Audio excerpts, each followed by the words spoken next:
माफ़ी चाहूँगा मैंने टेक्निकल वाले बैच को ऐड करना मैं भूल गया था, ठीक है? टेक्निकल वाले बैच को ऐड करना मैं भूल गया था, माफ़ी चाहूँगा उसके लिए। एक बार समय देंगे मुझे, मैं फिर से एक बार रिवीज़न करा देता हूँ। एक्चुअली बहुत चीज़ हमने पढ़ा दिया था। एक बार बता दीजिए कि ऑडियो वीडियो क्लियर है क्या पहले? ऑडियो वीडियो क्लियर है क्या? जल्दी से बता दीजिए। मैं एक बार रिवीज़न करा देता हूँ, क्या हमने पढ़ाया अभी। एक बार जल्दी से बता दीजिए कि ऑडियो वीडियो क्लियर है? हाँ जी, हाँ जी। थोड़ा स्टार्टिंग से ही बता देंगे। एक्चुअली क्लास मैं भूल गया था। ठीक है, चलिए। एक्चुअली आज हम नया टॉपिक शुरू करने जा रहे हैं, ठीक है? जो कि है बीम, है ना? तो हमने यहाँ पे एक सवाल किया सबसे पहला कि suppose that this is an object which is in XY plane, then how many directions are possible to move? तो ये जो ऑब्जेक्ट है कितने डायरेक्शन में मूव कर सकता है? आपको पता है कि ये जो ऑब्जेक्ट है ना? ये ऑब्जेक्ट मेरा एक्स में भी मूव कर सकता है ना? ये जो ऑब्जेक्ट आप देख रहे हैं, एक्चुअली ये ऑब्जेक्ट जो है आपका एक्स में भी मूव कर सकता है ना? देखिए ये एक्स में भी मूव कर सकता है। ये ऑब्जेक्ट जो है ये वाई में भी मूव कर सकता है और ये जो ऑब्जेक्ट है ये मेरा अपने एक्सिस के अबाउट ये मेरा रोटेट भी कर सकता है, ठीक है? तो यहाँ पे 3 डायरेक्शन पॉसिबल है। इस ऑब्जेक्ट के लिए 3 डायरेक्शन पॉसिबल है। This object can move in X direction, either in Y direction और और ये अपने एक्सिस के अबाउट क्या कर सकता है? रोटेट कर सकता है, ठीक है? तो नंबर ऑफ पॉसिबल डायरेक्शंस जो थे यहाँ पर वो 3 है। नंबर ऑफ पॉसिबल डायरेक्शन कितना है? 3 है। इसी को हम लोग कहते हैं डिग्री ऑफ फ्रीडम, है ना? इसी को हम लोग कहते हैं क्या? Degree of freedom. मतलब इस ऑब्जेक्ट का डिग्री ऑफ फ्रीडम कितना है? 3 है। Is it clear? जल्दी से बताइए। क्या ये क्लियर है आप लोगों को? इसी को हम लोग क्या कहते हैं? डिग्री ऑफ फ्रीडम कहते हैं, है ना? उसके बाद हमने एक एग्जांपल लिया था यहाँ पर कि सपोज़ दैट कि ये मेरा कोई ऑब्जेक्ट है ना? ये मेरा कोई ऑब्जेक्ट है, ये ऑब्जेक्ट सिर्फ़ अपने जगह पे ये क्या कर सकता है? रोटेट कर सकता है और कहीं नहीं जा सकता, ये सिर्फ़ रोटेट कर सकता है। इस पॉइंट के अबाउट, पॉइंट ए के अबाउट, है ना? ये ऑब्जेक्ट जो है, सिर्फ़ क्या कर सकता है? रोटेट कर सकता है। इसका मतलब है कि ये जो ऑब्जेक्ट है, ये ऑब्जेक्ट एक्स में भी मूव नहीं करेगा और ये ऑब्जेक्ट वाई में भी मूव नहीं करेगा। ये ऑब्जेक्ट नहीं तो एक्स में मूव कर रहा है और ना ही ये ऑब्जेक्ट मेरा वाई में मूव कर रहा है ना? इसका मतलब है कि ये ऑब्जेक्ट सिर्फ क्या कर सकता है? ये ऑब्जेक्ट सिर्फ ये अपने एक्सिस के अबाउट पॉइंट के अबाउट रोटेट कर सकता है। इसका मतलब है कि इस केस में इसका डिग्री ऑफ फ्रीडम कितना है? 1 है। मतलब कहने का मतलब है कि degree of freedom is nothing, it is the number of possible direction, है ना? कि how many directions can an object can move, है ना? कि किसी भी कितने डायरेक्शन में ऑब्जेक्ट मूव कर सकता है। तो इस केस में हमने देखा कि ये इस ऑब्जेक्ट का डिग्री ऑफ फ्रीडम क्या है? 1 है। क्लियर है? अब उसके बाद हमने बीम शुरू किया, है ना? तो बीम और कुछ नहीं एक तरह का स्ट्रक्चरल मेंबर होता है जो कि ट्रांसवर्स लोड को सपोर्ट करता है। ट्रांसवर्स लोड क्या होता है? कि आप अब यहाँ से समझिए कि सपोज करते हैं कि ये मेरा बीम है, जो घर वगैरह में आप देखते हैं उसी की बात कर रहे हैं। ये मेरा बीम है, तो बीम के ऊपर जो लोड है वो हमेशा क्या लगता है? ट्रांसवर्स डायरेक्शन में लोड लगता है। तो हमने यही चीज़ देखा कि जो बीम है उसमें लोड आपको क्या लगता है? ट्रांसवर्स डायरेक्शन में लोड आपको लगता है। Is it clear? ये आपका क्या हो गया? इसको हम लोग बीम कहते हैं। उसके बाद बीम जो है आप देखिए ज़रा बीम हमेशा किसी न किसी सपोर्ट पे लगा रहता है। ये जो आप देख रहे हैं, ये जो आप देख रहे हैं इसको सपोर्ट्स बोलते हैं, है ना? ये मेरा क्या है? ये मेरा सपोर्ट है। ये जो आप देख रहे हैं ये मेरा क्या है? सपोर्ट है। बीम हमेशा किसी न किसी सपोर्ट पर रखा रहता है। तो सपोर्ट कई तरह के होते हैं। तो उसमें से हमने पढ़ा कि पहला सपोर्ट क्या होता है? Hinge support. तो हिंज सपोर्ट को हम लोग इस प्रकार से डिनोट करते हैं। ये जो डायरेक्शन देख रहे हैं, ये जो हमने बनाया है ट्रायंगल देके, ये मेरे हिंज सपोर्ट को बताता है ना? इसी का नाम है पिन जॉइंट भी बोलते हैं। तो हिंज सपोर्ट में क्या होता है, लॉन्गिट्यूडिनल एक्सिस जो है अजन्या, उसको एक्सियल एक्सिस कहते हैं। देखेंगे, ये जो एक्सिस आप देख रहे हैं, ये जो एक्सिस देख रहे हैं, इसको हम लोग एक्सियल एक्सिस कहते हैं या लॉन्गिट्यूडिनल एक्सिस कहते हैं। और एक्सियल एक्सिस के जो परपेंडिकुलर एक्सिस होता है, इसे हम लोग ट्रांसवर्स एक्सिस कहते हैं। ठीक है? एक्सियल एक्सिस के जो परपेंडिकुलर होता है, एक्सियल एक्सिस का और एक नाम होता है क्या? तो लॉन्गिट्यूडिनल एक्सिस। ठीक है? तो जो आपका पिन जॉइंट है, यदि पिन जॉइंट के ऊपर आपका यदि ये आपको क्या है कि कोई बीम रखा हुआ है, तो ये एक्स में मूव नहीं करेगा। ये जो बीम है ये मेरा एक्स में मूव नहीं करेगा और ना ही मेरा वाई में मूव करेगा, है ना? सिर्फ बीम क्या हो सकता है कि अपने जगह पे क्या हो सकता है, अपने जगह पे ये रोटेट कर सकता है, बस और कुछ नहीं होगा। Is it clear? तो पिन जॉइंट में ना तो बीम मेरा एक्स में जाएगा, ना तो मेरा बीम वाई में जाएगा। It can only rotate about it's point, है ना? तो अब बात करते हैं रिएक्शन का। तो हमने बताया कि रिएक्शन उसी को कहते हैं जो कि आपको कोई चीज अपोज करता है ना? जैसे कि हमने बताया कि आपके पापा यदि बोले कि बेटा आप रात को ना जाएं, का मतलब आप पापा के विरोध में हैं, है ना? मतलब आप पापा को रिएक्ट कर रहे हैं, आप पापा के प्रति क्या है, आपका रिएक्शन है ना? इसका मतलब है कि यह जो मेरा बीम है, यह बीम मेरा ना तो एक्स में जा सकता है, ना तो वाई में जा सकता है। इसीलिए इस पॉइंट पर जो है, एक आपको एक्स डायरेक्शन में और एक आपको वाई डायरेक्शन में रिएक्शन लगेगा। इसका मतलब है कि पिन जॉइंट में 2 रिएक्शन लगता है, एक हॉरिजॉन्टल डायरेक्शन में और एक वर्टिकल डायरेक्शन में। तो वही हमने लिखा है कि पिन जॉइंट में 2 रिएक्शन लगता है, एक हॉरिजॉन्टल डायरेक्शन में और एक आपको वर्टिकल डायरेक्शन। 2 रिएक्शन आपको पिन जॉइंट में लगते हैं। Is it clear? फिर नेक्स्ट है आपका रोलर सपोर्ट। तो रोलर सपोर्ट को इस प्रकार से डिनोट करते हैं। रोलर सपोर्ट में बीम जो है एक्स में मूव कर सकता है, ठीक है? बीम जो है एक्स में मूव कर सकता है, बीम जो है रोटेट भी कर सकता है। बीम एक्स में मूव कर सकता है, बीम रोटेट भी कर सकता है, लेकिन बीम मेरा वाई में मूव नहीं करेगा। तो वाई में जब मूव नहीं करेगा तो रिएक्शन भी सिर्फ मेरा वाई में ही लगेगा। इसीलिए रोलर सपोर्ट में सिर्फ वाई डायरेक्शन में क्या लगता है, रिएक्शन लगता है। इसीलिए हमने यहाँ पे लिखा है कि रोलर सपोर्ट में सिर्फ एक रिएक्शन लगता है, वो भी किस डायरेक्शन में, तो वर्टिकल डायरेक्शन में आपको लगता है। Is it clear? चलिए, नेक्स्ट है आपका फिक्स सपोर्ट। तो फिक्स सपोर्ट में क्या होता है कि ये जो मेरा बीम है, आप जो ये बीम देख रहे हैं, ये बीम ना तो एक्स में जाएगा, ना ही ये बीम मेरा वाई में जाएगा और ना ही ये बीम मेरा कहीं घूमेगा। ये ना तो एक्स में जा सकता है, ना तो वाई में जा सकता है, ना ही ये बीम मेरा क्या होगा, ये रोटेट कर सकता है। इसका मतलब है, वही लिखा है हमने कि it can't move in X Y direction और it can't rotate about support, है ना? ये ना तो ये एक्स वाई डायरेक्शन में मूव करेगा और ना ही ये क्या करेगा, ये रोटेट करेगा, है ना? इसका मतलब है कि यहाँ पे 3 रिएक्शन लगेंगे, है ना? क्योंकि आपने इसको एक्स में जाने से भी रोक दिया, वाई में भी जाने से रोक दिया और आपने इसको रोटेट करने से भी रोक दिया, है ना? इसका मतलब है कि यहाँ पे 3 रिएक्शन लगेगा। एक आपको एक्स डायरेक्शन में रिएक्शन लगेगा, एक आपको वाई डायरेक्शन में रिएक्शन लगेगा और एक आपको घूमने के अपोजिट दिशा में रिएक्शन लगेगा। इसका मतलब है कि यहाँ पे क्या लगेगा, 3 रिएक्शन लगेगा। Is it clear? तो ये मेरा सपोर्ट था। तो यहीं तक अभी तक अपना कोर्स हुआ था। यहीं तक अपना कोर्स हुआ था अभी, है ना? इतनी देर में। तो चलिए उसके आगे हम लोग शुरू करते हैं अब। क्या आप लोगों को समझ में आया जो बाद में ऐड हुए हैं या जो बाद में जुड़े हैं? क्या आपको कोई डाउट है इसमें? जल्दी से बता दीजिए एक बार। तो हम लोग आगे बताएँगे। क्या आपको कोई डाउट है क्या इसमें?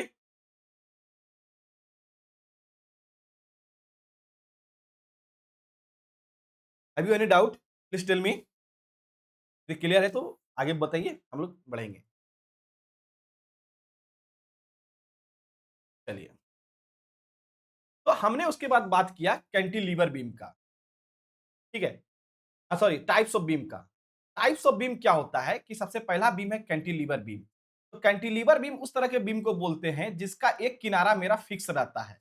One and is fix. चलिए हम यहाँ पे डेफिनेशन भी लिख देते हैं। डेफिनेशन भी लिख देते हैं इसका।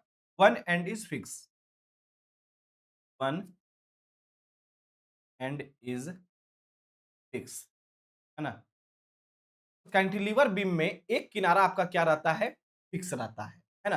तो जब एक किनारा फिक्स है तो आप देखिए जरा, ये फिक्स सपोर्ट है। तो फिक्स सपोर्ट में नंबर ऑफ रिएक्शंस 3 होंगे। इसका मतलब है कि कैंटिलीवर बीम में कितना कितना रिएक्शन पॉसिबल है, तो 3 रिएक्शन पॉसिबल है ना? क्योंकि ये फिक्स सपोर्ट है। फिक्स सपोर्ट में जो है बीम ना तो एक्स में जा सकता है, ना तो ये वाई में जा सकता है, ना ही ये बीम क्या कर सकता है, रोटेट कर सकता है। इसका मतलब है कि नंबर ऑफ पॉसिबल रिएक्शंस कितना है, इसमें 3 है। सिंपली सपोर्टेड बीम क्या होता है? सिंपली सपोर्टेड बीम उस तरह के बीम को कहते हैं जिसका वन एंड पिन जॉइंट पे हो, वन एंड पिन जॉइंट पे and other and is on roller support.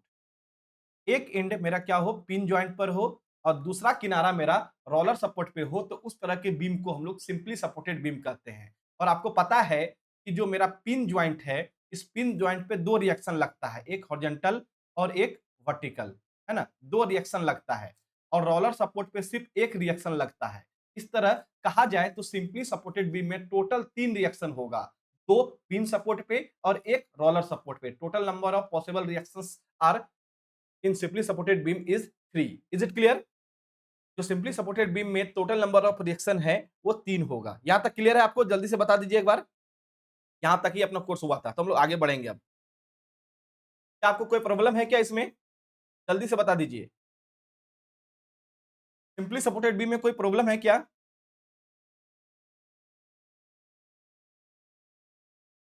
जल्दी से बताइए। या यहां तक में कोई डाउट किसी को?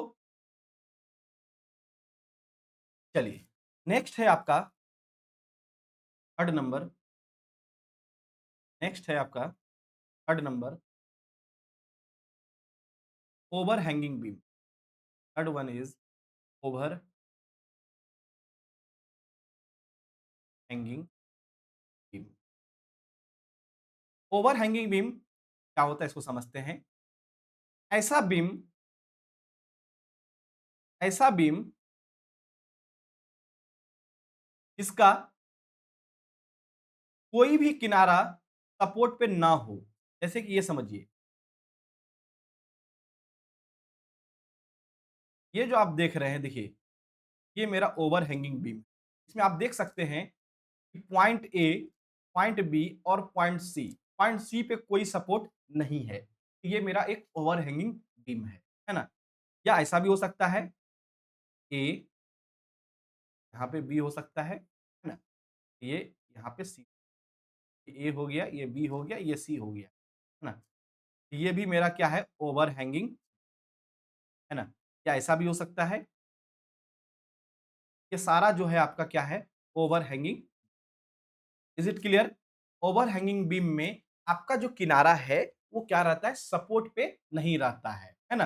तो चाहे वो एक साइड भी हो सकता है या दोनों साइड भी हो सकता है। इस तरह के बीम को हम लोग क्या कहते हैं? ओवर हैंगिंग बीम कहते हैं। लेकिन एक बात याद रखेंगे कि ओवर हैंगिंग बीम में जो एक सपोर्ट होगा, one support, one support is pin joint and another support is roller, है ना? चाहे बस सपोर्ट एक तो पिन होगा, एक आपका क्या होगा? रोलर होगा। ये सिंपली सपोर्टेड की तरह ही है, लेकिन सिंपली सपोर्टेड में क्या होता था कि दोनों किनारे पे आपका सपोर्ट होता था, है ना? लेकिन यहाँ पे ओवर हैंगिंग में क्या होता है? ओवर हैंगिंग में जो आपका सपोर्ट है, एक किनारे पे नहीं होगा या दोनों किनारे पे नहीं हो सकता है। Is it clear? जल्दी से बताइए। क्या ओवर हैंगिंग बीम क्लियर है?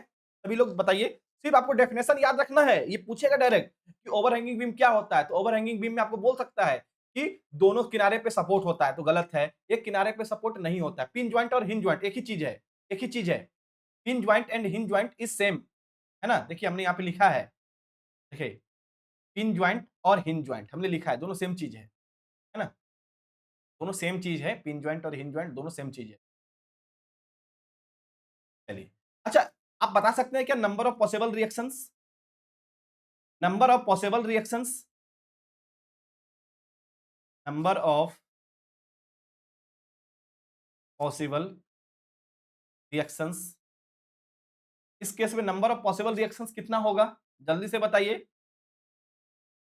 3 होगा, है ना? क्योंकि 2 पिन जॉइंट का होगा और 1 रोलर सपोर्ट का होगा, 1 रोलर सपोर्ट का। कोई दिक्कत इसमें? चलिए, नेक्स्ट है आपका, हाँ, हाँ, ठीक है, ठीक है, ठीक है। नेक्स्ट है आपका चौथा है बीम है आपका, fourth one is fourth one is continuous beam. Fourth one is continuous. जो आपके अगल-बगल का जो ब्रिज है ना? जो अगल-बगल का ब्रिज वगैरह देखते हैं, पुल जो देखते हैं, वो कंटीन्यूअस बीम का एग्जांपल है। आप देखेंगे कि एक से अधिक आपको वहाँ पे सपोर्ट होगा। एक से अधिक सपोर्ट वहाँ पे होगा। कंटीन्यूअस बीम में जो आपको क्या कहते हैं, रोलर वगैरह क्या कहते हैं, जो पाया जिसको बोलते हैं, स्तंभ जिसको बोलते हैं, वो आपको एक से अधिक होगा, है ना? तो इस तरह के बीम को हम लोग क्या कहते हैं, कंटिन्यूअस बीम कहते हैं। Is it clear? Continuous beam clear है? इसमें क्या होगा, n number of supports, n number of supports. Is it clear? Continuous beam clear है आप लोगों को? जल्दी से बताइए, कंटिन्यूअस बीम क्लियर है? Is it clear? Everyone please tell me, continuous beam is clear? In continuous beam n number of supports are available, है ना? अच्छा, तो इसमें नंबर ऑफ रिएक्शंस की बात करें, तो नंबर ऑफ रिएक्शंस की बात करें तो कितना होगा, जल्दी से बताइए। इसमें नंबर ऑफ रिएक्शन 3 होगा, या 3 से ज्यादा होगा, या 3 से कम होगा? जल्दी से बताइए, क्योंकि हमने देखा बाकी सपोर्ट में, बाकी बीम में जो आपका सपोर्ट था, है ना, नंबर ऑफ रिएक्शन वो 3 ही था, है ना? इसमें क्या होगा, नंबर ऑफ रिएक्शन 3 होगा, 3 से ज्यादा होगा, या 3 से कम होगा? Please tell me. Sahil Raut बोल रहे हैं 3, नीलांचल बोल रहे हैं 3। अरे क्या कर रहे हैं भाई? प्रत्येक पिन ज्वाइंट पे 2 रिएक्शन होता है। एक ये प्रत्येक पिन ज्वाइंट पे 2 रिएक्शन होता है ना? एक आपको यहाँ एक्स में, एक आपको वाई में, है ना? प्रत्येक पिन ज्वाइंट पे आपको 2 रिएक्शन होता है। एक यहाँ, एक यहाँ, फिर उसी तरह एक यहाँ, एक यहाँ, एक यहाँ, एक यहाँ, एक यहाँ, एक यहाँ, है ना? तो 3 से ज़्यादा होगा भाई, मोर देन 3 होगा, है ना? हम नहीं गिनती नहीं बता सकते हैं, एग्ज़ैक्ट गिनती तो बता ही नहीं सकते हैं। More than 3 reactions. Is it clear? More than 3 होगा, more than 3 reactions are possible. क्या इसे आप काउंट कर सकते हैं क्या? क्या आप इसे काउंट कर सकते हैं? वो डिपेंड करता है कि सपोर्ट कितना है। यदि आपके पास सपोर्ट की संख्या पता होगा, है ना? नहीं 2n नहीं होगा भाई, बीच में कहीं रोलर भी हो सकता है, समझे अजन्या? बीच में कहीं रोलर भी हो सकता है। यदि रोलर हो गया तो क्या करेंगे? रोलर पे तो एक ही सपोर्ट होता है ना? पूर्णा चंद्र सिंह, रोलर पे तो एक ही सपोर्ट होता है, तो ऐसा कोई फार्मूला नहीं है इसका। ऐसा कोई फार्मूला नहीं है। यदि फार्मूला होता तो आप सोचिए कि सर आपको अभी तक बता नहीं दिए रहते, है ना? सर आपको बता दिए रहते कि नहीं बताते आप? बताइए, ऐसा होता कि बिना बताए आपको निकल जाता? सिर्फ यहाँ पे मेरा यह कहना है कि कंटीन्यूअस बीम में आपका जो रिएक्शंस हैं वो मोर देन 3 है ना? 3 से ज्यादा रिएक्शन है आपके कंटीन्यूअस बीम में। Is it clear? जल्दी से बताइए, क्या आपको ये क्लियर है? कंटीन्यूअस बीम में मोर देन 3 रिएक्शंस हैं। चलिए, अगला है आपका, अगला है आपका fix beam. Next one is fix beam. Next one is fixed. Fixed beam क्या होता है कि ऐसा बीम जिसका दोनों किनारा फिक्स हो, ऐसा बीम जिसका दोनों किनारा आपको क्या हो, फिक्स हो, है ना? दोनों किनारा आपको फिक्स हो, इस तरह के बीम को हम लोग क्या कहते हैं, फिक्स बीम कहते हैं। बोथ आर फिक्स्ड, दोनों फिक्स बीम का। चलिए, इसमें नंबर ऑफ रिएक्शंस बताइए कितना होगा? How many reactions are possible? Number of reactions बताइए कितना होगा? Everyone please tell me, how many reactions are possible इस केस में? इस केस में कितना रिएक्शन पॉसिबल है? बिल्कुल सही है, बिल्कुल सही, आप लोगों को समझ में आ रहा है। अच्छा पिंकी, साहिल, क्या आप लोगों ने पहले बीम पढ़ा है क्या? दिलीप, आप लोगों ने क्या पहले बीम पढ़ा है क्या? क्या आप लोग मैकेनिकल से हैं क्या? यदि नहीं है फिर भी आप आंसर दे रहे हैं तो सर की तरफ से आपको शाबाशी है ना? कि आप पहली बार में इसको समझ रहे हैं। बहुत अच्छा है। क्योंकि कि हमने जाना कि भाई मेरा जो फिक्स बीम होता है, फिक्स बीम पे एक फिक्स फिक्स सपोर्ट पे एक तरफ पे 3 रिएक्शंस होते हैं, है ना? एक तरफ पे 3 रिएक्शंस होते हैं, तो 3 ये साइड होगा और 3 जो है ये इस तरफ भी 3 रिएक्शंस, है ना? तो टोटल रिएक्शंस यहाँ पे 6 हो जाएगा, है ना? सर मैं सिविल से हूँ। हाँ, तो दिलीप आप तो समझ सकते हैं। एक्चुअली आप तो यही बीम नंबर 4, 5 और 6 ही पढ़ते हैं। मैकेनिकल वाला बीम नंबर 4, 5 और 6 नहीं पढ़ता है, तो हम लोग बीम 4, 5, 6 तो हम लोग पढ़ाते भी नहीं है ना? चलिए, हाँ, ठीक है, मतलब कहने का मतलब मेरा ये है कि यदि आप ये समझ पा रहे हैं तो बहुत बेहतर चीज़ है। चलिए, लास्ट बीम है, अच्छा फिक्स बीम को एक और नाम से जानते हैं, बिल्ट इन बीम, ठीक है? बिल्ट इन बीम, तो नाम याद रखेंगे, नाम नाम से भी क्वेश्चन आ सकता है ना? Built in beam. Six one is propped beam, propped beam. Propped beam क्या होता है? इसमें एक एंड फिक्स रहता है and another is on roller support. एक एंड फिक्स रहता है और दूसरा जो है मेरा वो रोलर सपोर्ट पे रहता है। इस तरह के बीम को हम लोग क्या कहते हैं? तो फिक्स बीम का, ठीक है? तो जैसे ये देखिए, ये मेरा क्या है? Fix beam. ये मेरा फिक्स सॉरी प्रॉप्ड बीम है। Is it clear? This is propped beam. Sir कैसे रिएक्शन होगा फिक्स में? दो रिजल्टेंट दो दो रिजल्टेंट फिक्स में समझ में नहीं आ रहा है। सर कैसे रिएक्शन होगा फिक्स में और दो रिजल्टेंट ऑफ टू रिएक्शन होगा क्या? नहीं समझेंगे धन्या, समझेंगे। सबसे पहली बात, आप पहले फिक्स सपोर्ट को समझिए, तभी आप रिएक्शन को समझ समझ सकते हैं। पहले आप फिक्स सपोर्ट को समझिए। ये मेरा फिक्स सपोर्ट है, तभी आप समझ सकते हैं क्या होता है। ये मेरा फिक्स सपोर्ट है ना? This is your fix support, this is called fix support. ये आपका फिक्स सपोर्ट। तो जब फिक्स सपोर्ट होता है ना, तो इसमें जो बीम है, ये एक्स में मूव नहीं करेगा, एक्स में मूव नहीं करेगा, ये वाई में भी मूव नहीं करेगा और ये रोटेट भी नहीं करेगा, है ना? ये कहीं नहीं जाएगा। तो घर वगैरह बनाने के लिए हम लोग फिक्स सपोर्ट का ही उपयोग करते हैं। जो बीम को लगाते हैं, वो हम लोग फिक्स सपोर्ट पे ही लगाते हैं, ताकि देखिए आपका घर में जो बीम है, जो छत पे बीम है, क्या वो एक्स में जाता है क्या? कहीं वो मूव करता है क्या? नहीं। क्या वो नीचे की तरफ जाता है क्या? नहीं। बीम का काम ही है कि कहीं मूव ना करे, है ना? एक्स में भी नहीं जाता है, वाई में नहीं जाता है। क्या आपका घर रोटेट करता है क्या बीम के अबाउट? नहीं। है ना? तो रोटेट भी नहीं करता। इसका मतलब है कि ना एक्स में जाएगा, ना ये वाई में जाएगा, ना ये रोटेट करेगा, है ना? तो बीम के केस में ना एक्स में जाएगा, ना वाई में जाएगा, ना ये रोटेट करेगा। तो रिएक्शन जस्ट उसके अपोजिट होता है। आप उसको क्यों रोक रहे हैं? जैसे कि हमने एग्जांपल दिया था कि कहीं पे आप बाहर कभी जाते हैं घूमने, है ना? तो आप देखे होंगे वहां पे लिखा रहता है यहाँ थूकना मना है। तो आप जैसे ही ये वर्ड देखेंगे कि यहाँ थूकना मना है ना? तो आप देखिएगा सबसे ज्यादा वहीं पे आपको थूका हुआ मिलेगा, क्योंकि ये ह्यूमन टेंडेंसी होता है कि आपने उसको रोका क्यों? रोकने के विरोध में ही वहां पे रिएक्शन पैदा होता है। तो ये आप इसको एक्स में भी रोक रहे हैं, वाई में भी रोक रहे हैं और इसके रोटेशन को भी रोक रहे हैं। इसका मतलब है कि यदि आप इस फिक्स सपोर्ट को हटा के रिएक्शन लगाएंगे, तो एक रिएक्शन आपके वाई में भी लगेगा, एक रिएक्शन आपके हॉरिजॉन्टल में भी लगेगा और एक रिएक्शन आपके वर्टिकल में भी लगेगा। तो 3 रिएक्शंस यहाँ पे लगेंगे, है ना? तो एक फिक्स सपोर्ट पर 3 रिएक्शन होते हैं। एक फिक्स सपोर्ट पर 3 रिएक्शन होते हैं, है ना? First one is in horizontal direction, second one is vertical direction and third one is rotation. 3 reactions होते हैं, है ना? तो यहाँ पर फिक्स्ड बीम में जब दोनों किनारा मेरा फिक्स है, तो एक 3 रिएक्शन यहाँ लगेंगे, 3 रिएक्शन यहाँ लगेंगे, तो नंबर ऑफ रिएक्शंस 6 होंगे। Is it clear? जल्दी से बताइए।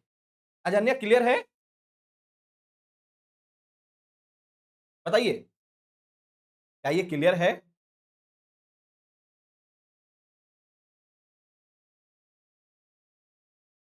क्या ये क्लियर है? Please tell me.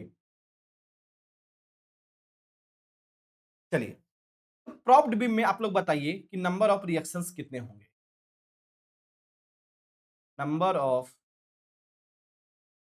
रिएक्शंस कितने होंगे? प्रॉप्ड बीम में कितने होंगे? Everyone please tell me. Propped beam में नंबर ऑफ रिएक्शंस कितने होंगे? है ना? तो 3 रिएक्शन आपका फिक्स का होगा और एक रिएक्शन आपका रोलर का होगा। तो total number of reactions are, is it clear? Total number of reactions are, तो ये कुछ आपको टाइप्स ऑफ बीम था। हमने 6 टाइप के बीम आपको पढ़ाए, है ना? पहला बताया कैंटिलीवर बीम, इसमें नंबर ऑफ रिएक्शंस 3 थे। दूसरा बताया सिंपली सपोर्टेड बीम, इसमें भी नंबर ऑफ रिएक्शंस 3 थे। तीसरा बताया ओवरहैंगिंग बीम, इसमें भी नंबर ऑफ रिएक्शंस 3 थे। और लास्ट में जो हमने यहाँ पे 3 बीम बताया, इस तीनों बीम को जरा ध्यान से देखें। कंटीन्यूअस बीम, फिक्स्ड बीम और प्रोप्ड बीम में इसमें नंबर ऑफ रिएक्शंस जो हैं वो आपका लेस देन क्या है? मोर देन 3 है ना? एक समरी हम बना रहे हैं, उसके बाद कंक्लूजन की तरफ बढ़ेंगे, है ना? तो हमने यहाँ पे देखा कि जो आपका कैंटिलीवर बीम था, कैंटिलीवर बीम, दूसरा आपका simply supported beam, simply supported beam और एक था आपका ओवरहैंगिंग ओवरहैंगिंग बीम। पहला केस तो ये 3 था और उसके बाद फिर 3 और हमने पढ़ा, कौन-कौन सा? उसके बाद हमने पढ़ा फिक्स्ड बीम, कंटीन्यूअस बीम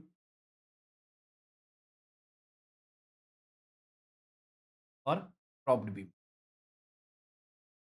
प्रोप्ड प्रोप्ड का स्पेलिंग आप लोग चेक कर लेंगे, ठीक है? ये जो स्टार्टिंग का 3 बीम है, ये जो स्टार्टिंग का 3 बीम है, इसमें नंबर ऑफ रिएक्शंस 3 हैं। नंबर ऑफ रिएक्शंस 3 हैं और ये जो फिक्स बीम है, इसमें नंबर ऑफ रिएक्शंस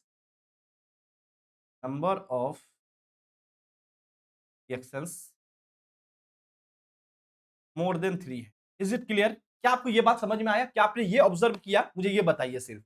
उसके बाद हम लोग कंक्लूजन की तरफ बढ़ेंगे। उसके बाद हम लोग कंक्लूजन की तरफ बढ़ेंगे कि सर हम लोग क्या करने जा रहे हैं, है ना? क्योंकि डायरेक्ट क्वेश्चन जो पूछेगा आपसे, मैं उसी की तरफ बढ़ूंगा, है ना? एक बार ये बताइए कि क्या आपने ये ऑब्जर्व किया कि ये जो बायां तरफ में हमने 3 बीम बनाया है, उसमें नंबर ऑफ रिएक्शंस 3 हैं और फिक्स्ड बीम, कंटीन्यूअस बीम और प्रोप्ड बीम में नंबर ऑफ रिएक्शन 3 से ज्यादा है ना? Is it clear? क्या आपको ये बात आपने ऑब्जर्व किया? मुझे बताइए। मुझे बताएं क्या आपने ऑब्जर्व किया? आप लोग ऐसे शांत मत बैठिए, है ना? जल्दी-जल्दी कमेंट कीजिए, है ना? मुझे बस आप ये समझिए कि आप अपने आप को हनीप्रीत समझिए और मुझे राम रहीम समझिए, है ना? ताकि मुझे मज़ा आते रहे, है ना? याद है ना राम रहीम गुफा गुफा वाला केस, है ना? तो राम रहीम अपने मज़े के लिए ही हनीप्रीत को रखा था। तो समझिए कि मैं राम रहीम हूँ और अपने आप को आप हनीप्रीत समझिए। आप मुझे हाँ, हाँ करते रहिए, ठीक है? तो चलिए, तो ये मेरा नंबर ऑफ रिएक्शंस हो गया। चलिए थोड़ा-सा मैथमेटिक्स की बात करते हैं। थोड़ा-सा मैथमेटिक्स की बात करते हैं। मैथमेटिक्स को याद दिलाते हैं आपको और कोशिश करते हैं समझने की, ठीक है? Suppose that x plus Y is equal to 5, ठीक है? क्या हम लोग यहाँ से x और y के वैल्यू को निकाल सकते हैं क्या? Everyone please tell me. क्या हम लोग यहाँ से x और y के वैल्यू को निकाल सकते हैं? Everyone please tell me yes और no. If x plus Y is equal to 5, this is equation 1, क्या हम लोग यहाँ पे पता कर सकते हैं क्या? नहीं पता कर सकते, क्योंकि number of an number of unknown number of unknown यहाँ पे 2 है, कौन-कौन सा? x और y, और नंबर ऑफ इक्वेशंस यहाँ पे 1 है। सिर्फ एक ही इक्वेशन है, वो है x प्लस 5 बराबर 5, है ना? तो यहाँ से कभी भी सॉल्व नहीं हो सकता है, कभी भी यहाँ से आपको जो है सॉल्यूशन नहीं मिलेगा। तो आपको सॉल्यूशन को यदि फाइंड करना है ना? आपको सॉल्यूशन को फाइंड करना है, तो जो नंबर ऑफ अननोन है, sorry number of equations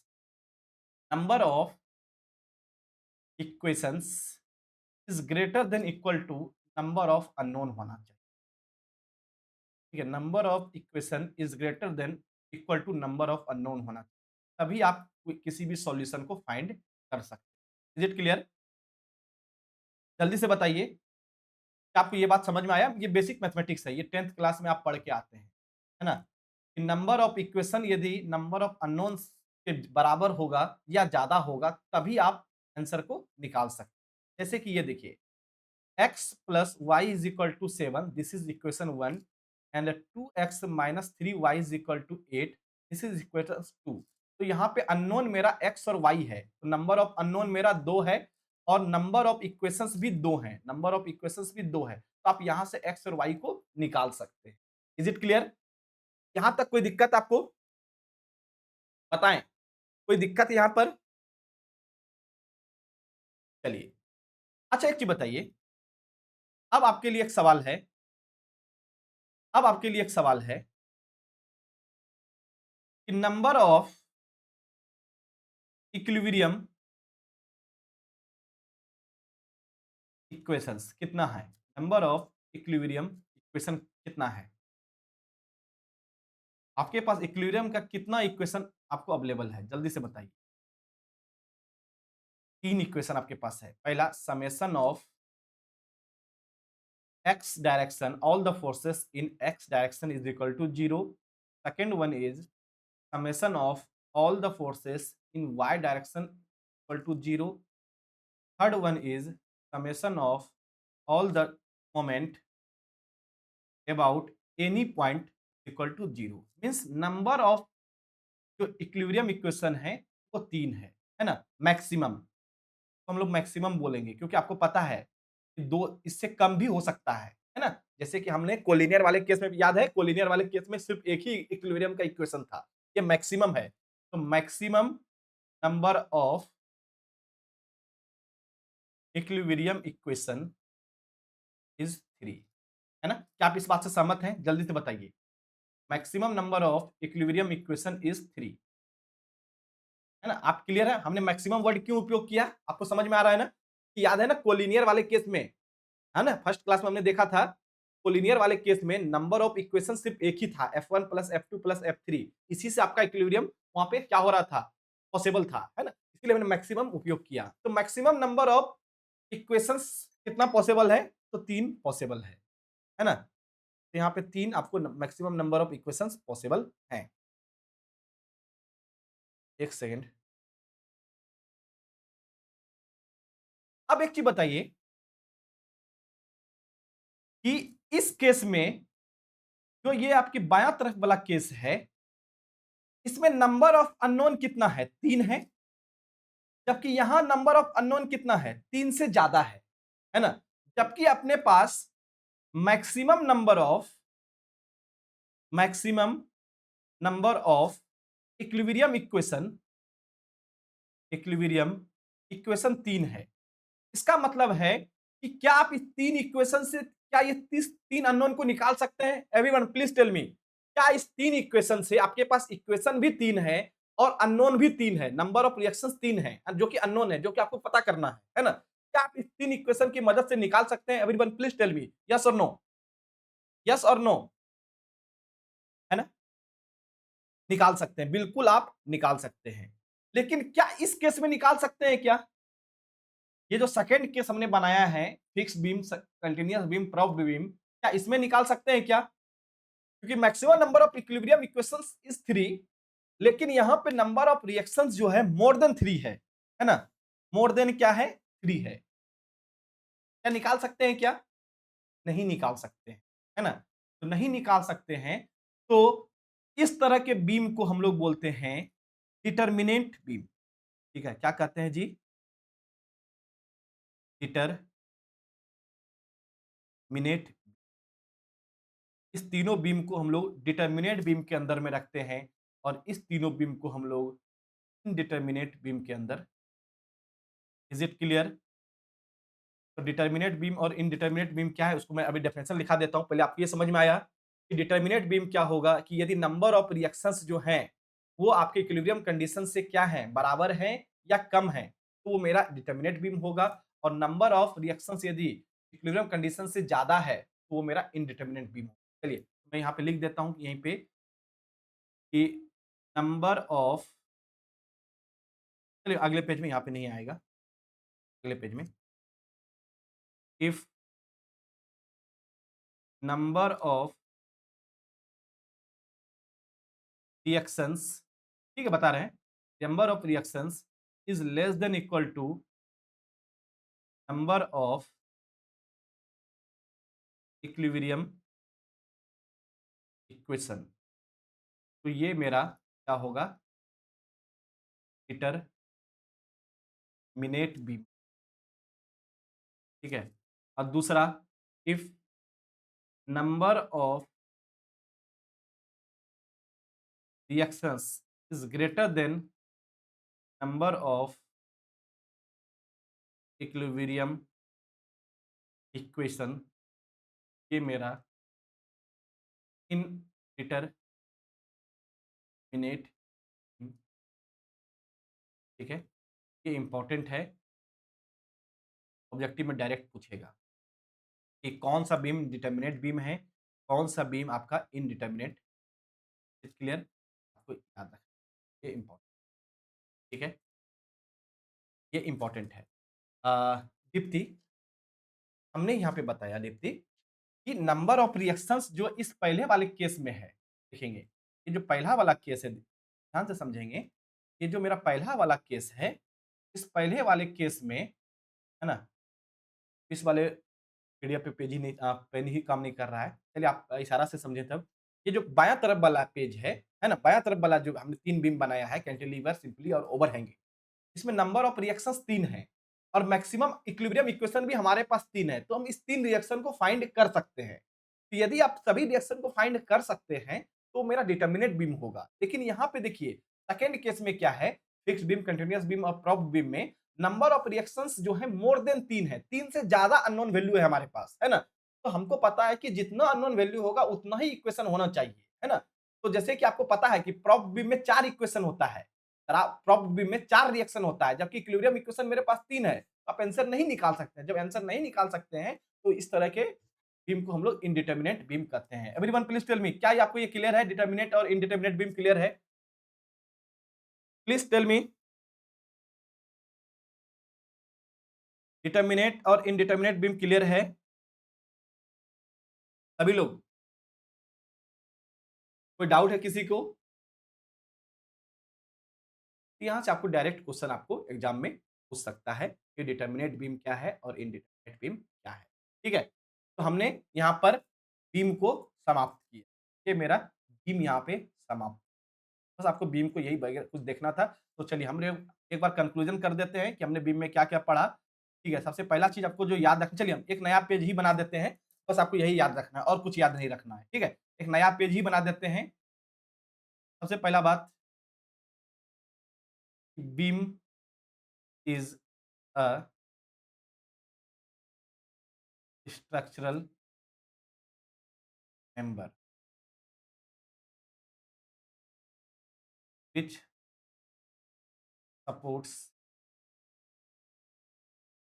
vertical, है ना? कुछ बस इंपॉर्टेंट बात याद रखना है। दूसरा बात है कि यदि आपका पिन जॉइंट है, इसी का नाम है हमको क्या? Roller support, sorry, hinge support. Hinge joint भी बोल सकते हैं, हिंज सपोर्ट भी बोल सकते हैं, कोई दिक्कत नहीं है। हिंज जॉइंट, इसमें जो नंबर ऑफ रिएक्शंस हैं, नंबर ऑफ रिएक्शंस में 2 हैं, एक आपका हॉरिजॉन्टल डायरेक्शन में, एक आपका वर्टिकल डायरेक्शन। जो आपका रोलर सपोर्ट है, रोलर सपोर्ट में नंबर ऑफ रिएक्शंस 1 हैं, सिर्फ और सिर्फ वर्टिकल डायरेक्शन में। जो आपका फिक्स्ड सपोर्ट है, इस फिक्स सपोर्ट में नंबर ऑफ रिएक्शंस 3 हैं। कौन-कौन सा? हॉरिजॉन्टल में, वर्टिकल में और आपका क्या होता है, ठीक है? उसके बाद हमने डिटर्मिनेट बीम देखा, डिटर्मिनेट बीम देखा। डिटर्मिनेट बीम में क्या होता है कि number of reactions is less than equal to number of equilibrium equation, है ना? Number of equilibrium. अगला हमने देखा इनडिटर्मिनेट बीम, इनडिटर्मिनेट बीम में number of reactions is greater than equal to number of, क्या? इक्विलिब्रियम, है ना? उसके बाद हमने डिटर्मिनेट बीम में 3 एग्जांपल देखा, 3 तरह के, कौन-कौन सा? पहला देखा cantilever,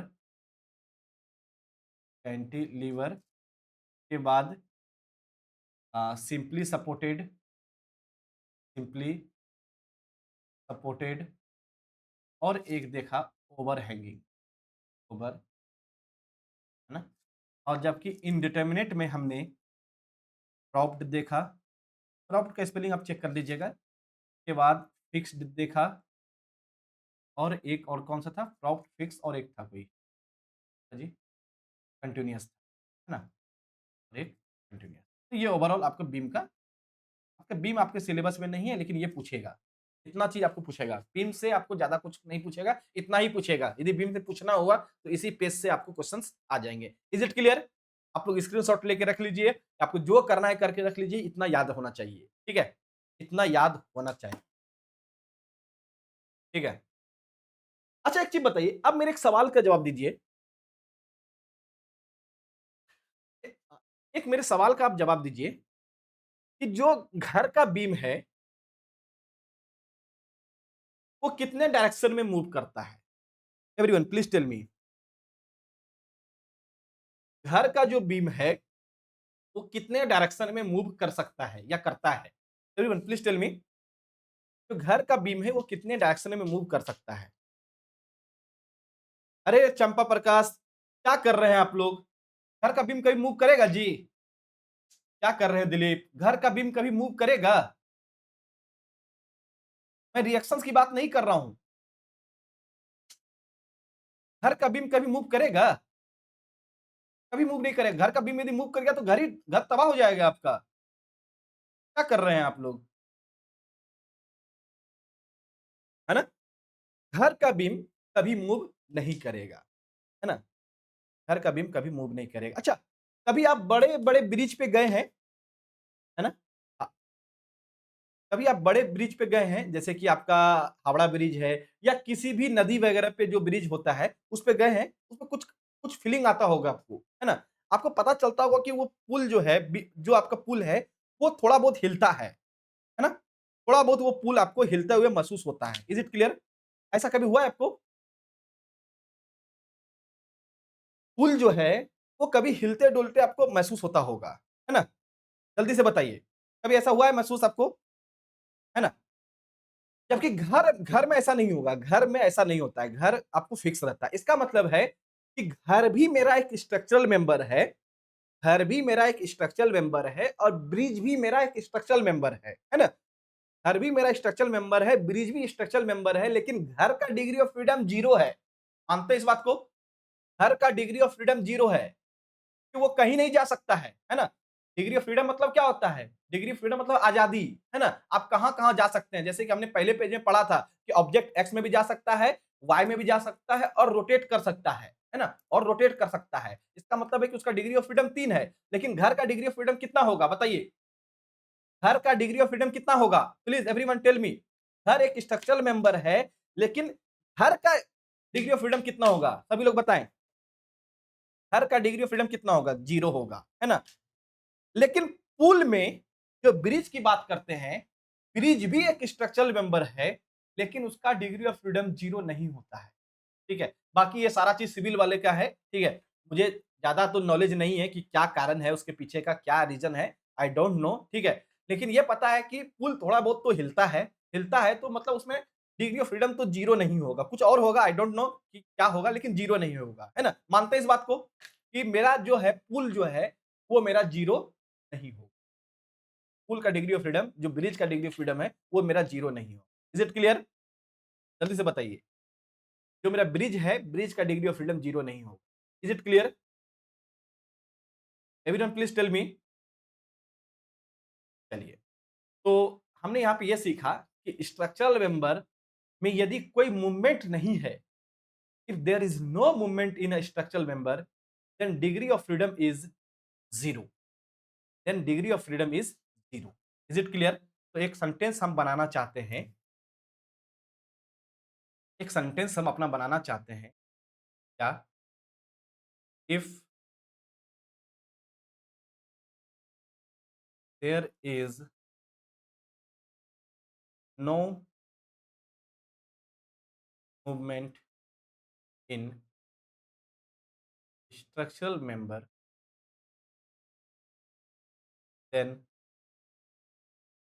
degree of freedom is, ठीक है। अच्छा, घर के अलावा कोई और कोई ऐसा स्ट्रक्चरल मेंबर बताइए, घर के अलावा, जिसका डिग्री ऑफ फ्रीडम 0 होता हो, आप लोग के हिसाब से। घर के अलावा कोई एक ऐसा स्ट्रक्चर बताइए, जिसका डिग्री ऑफ फ्रीडम 0 होता हो। सभी लोग, घर के अलावा कोई एक ऐसा मेंबर बताइए, स्ट्रक्चर बताइए, जिसका डिग्री ऑफ फ्रीडम 0 होता हो।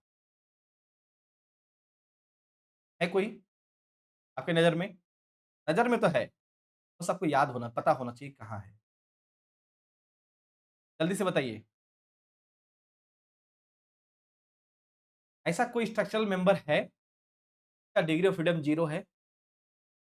कन्वे बेल्ट कॉलम, पता नहीं भाई। स्ट्रक्चरल मेंबर की बात कर रहे थे ऐसे हम, ठीक है। स्ट्रक्चरल मेंबर की बात कर रहे थे। कन्वे बेल्ट कॉलम, पता नहीं अब क्या चीज़ आप बता रहे हैं। चलिए, आपको मैं दिखाता हूँ, आपको मैं दिखाता हूँ। तो हम लोग गूगल महाराज को ओपन करेंगे।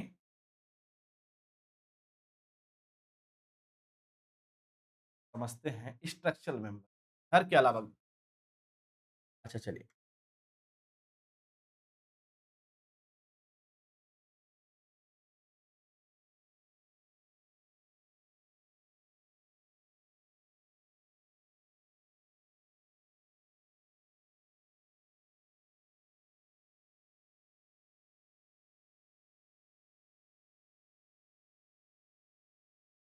चलिए। एक तो ये आप देख रहे हैं, आपके स्क्रीन पर दिख रहा है। एक और इसमें मज़ा नहीं आया। एक और लेते हैं, रियल लाइफ एग्ज़ाम।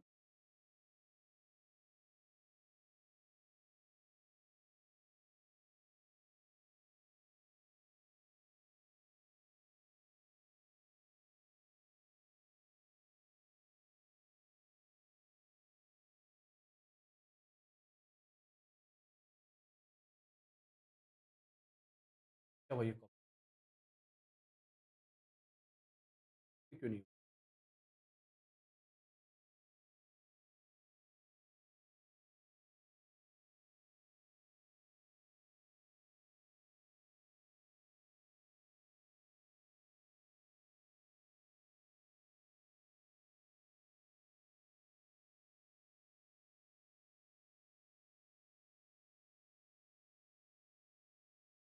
क्यों नहीं हो रहा?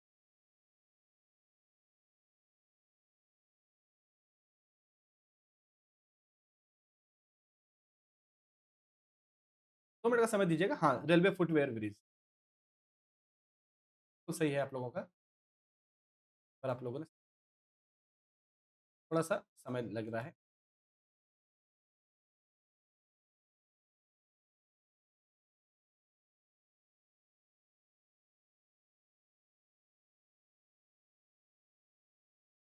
है ना?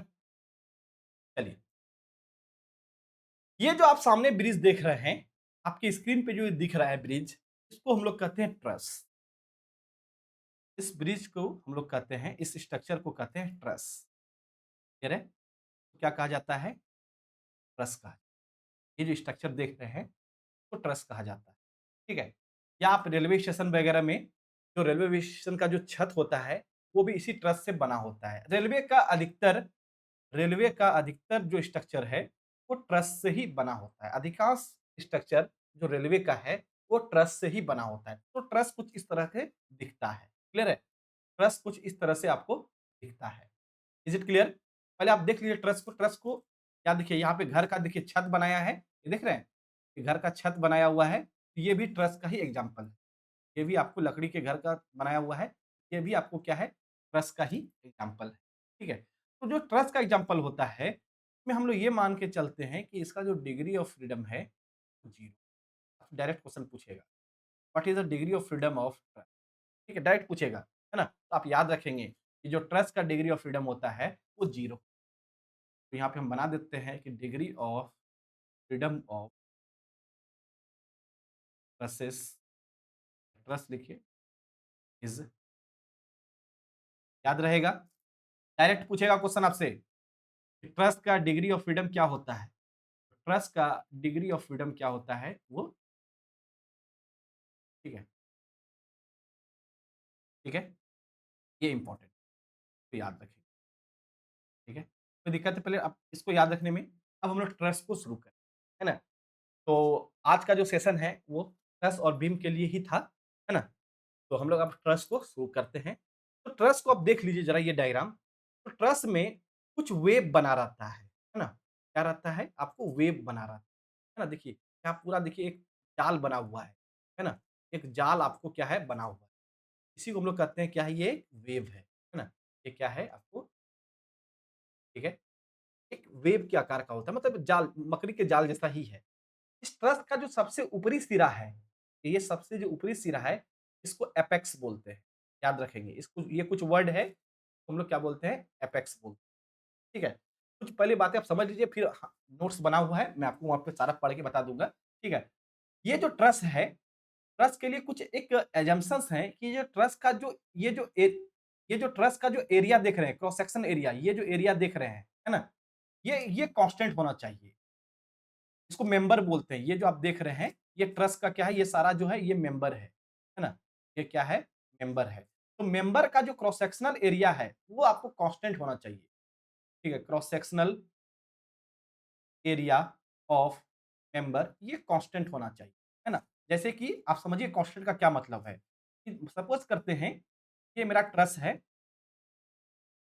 ठीक है? ये मेरा ट्रस का कोई मेंबर है ना?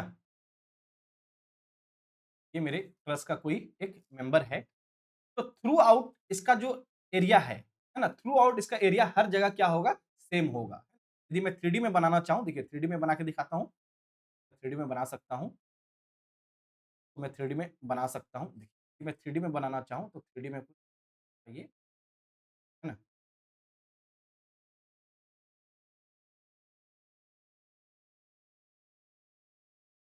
तो ये जो इसी को बोलते हैं क्रॉस सेक्शनल एरिया। तो क्या बोलते हैं ये? Cross sectional area. तो हर जगह जो आपका एरिया है, वो आपका क्या होना चाहिए? वो आपका सेम होना चाहिए। हर जगह आपका एरिया क्या होना चाहिए? प्लस में सेम होना चाहिए। मेंबर चेंज हो गया, ऐसा हो सकता है, जैसे कि इस मेंबर का क्रॉस सेक्शनल एरिया हर जगह इस पूरे में सेम होगा, लेकिन यदि मेंबर चेंज हो गया, जैसे यहाँ देखिए, यहाँ पे आपका क्या हो रहा है सेकंड वाले केस में, देखिएगा, सेकंड वाले केस में यहाँ पे देखिए मेंबर आपका चेंज हो गया, है ना? मेंबर चेंज है, तो इसका एरिया अलग हो सकता है इससे इसका एरिया अलग हो सकता है, नो डाउट। लेकिन इसका फिर क्रॉस सेक्शनल एरिया हर जगह क्या होगा? सेम होगा। क्लियर है?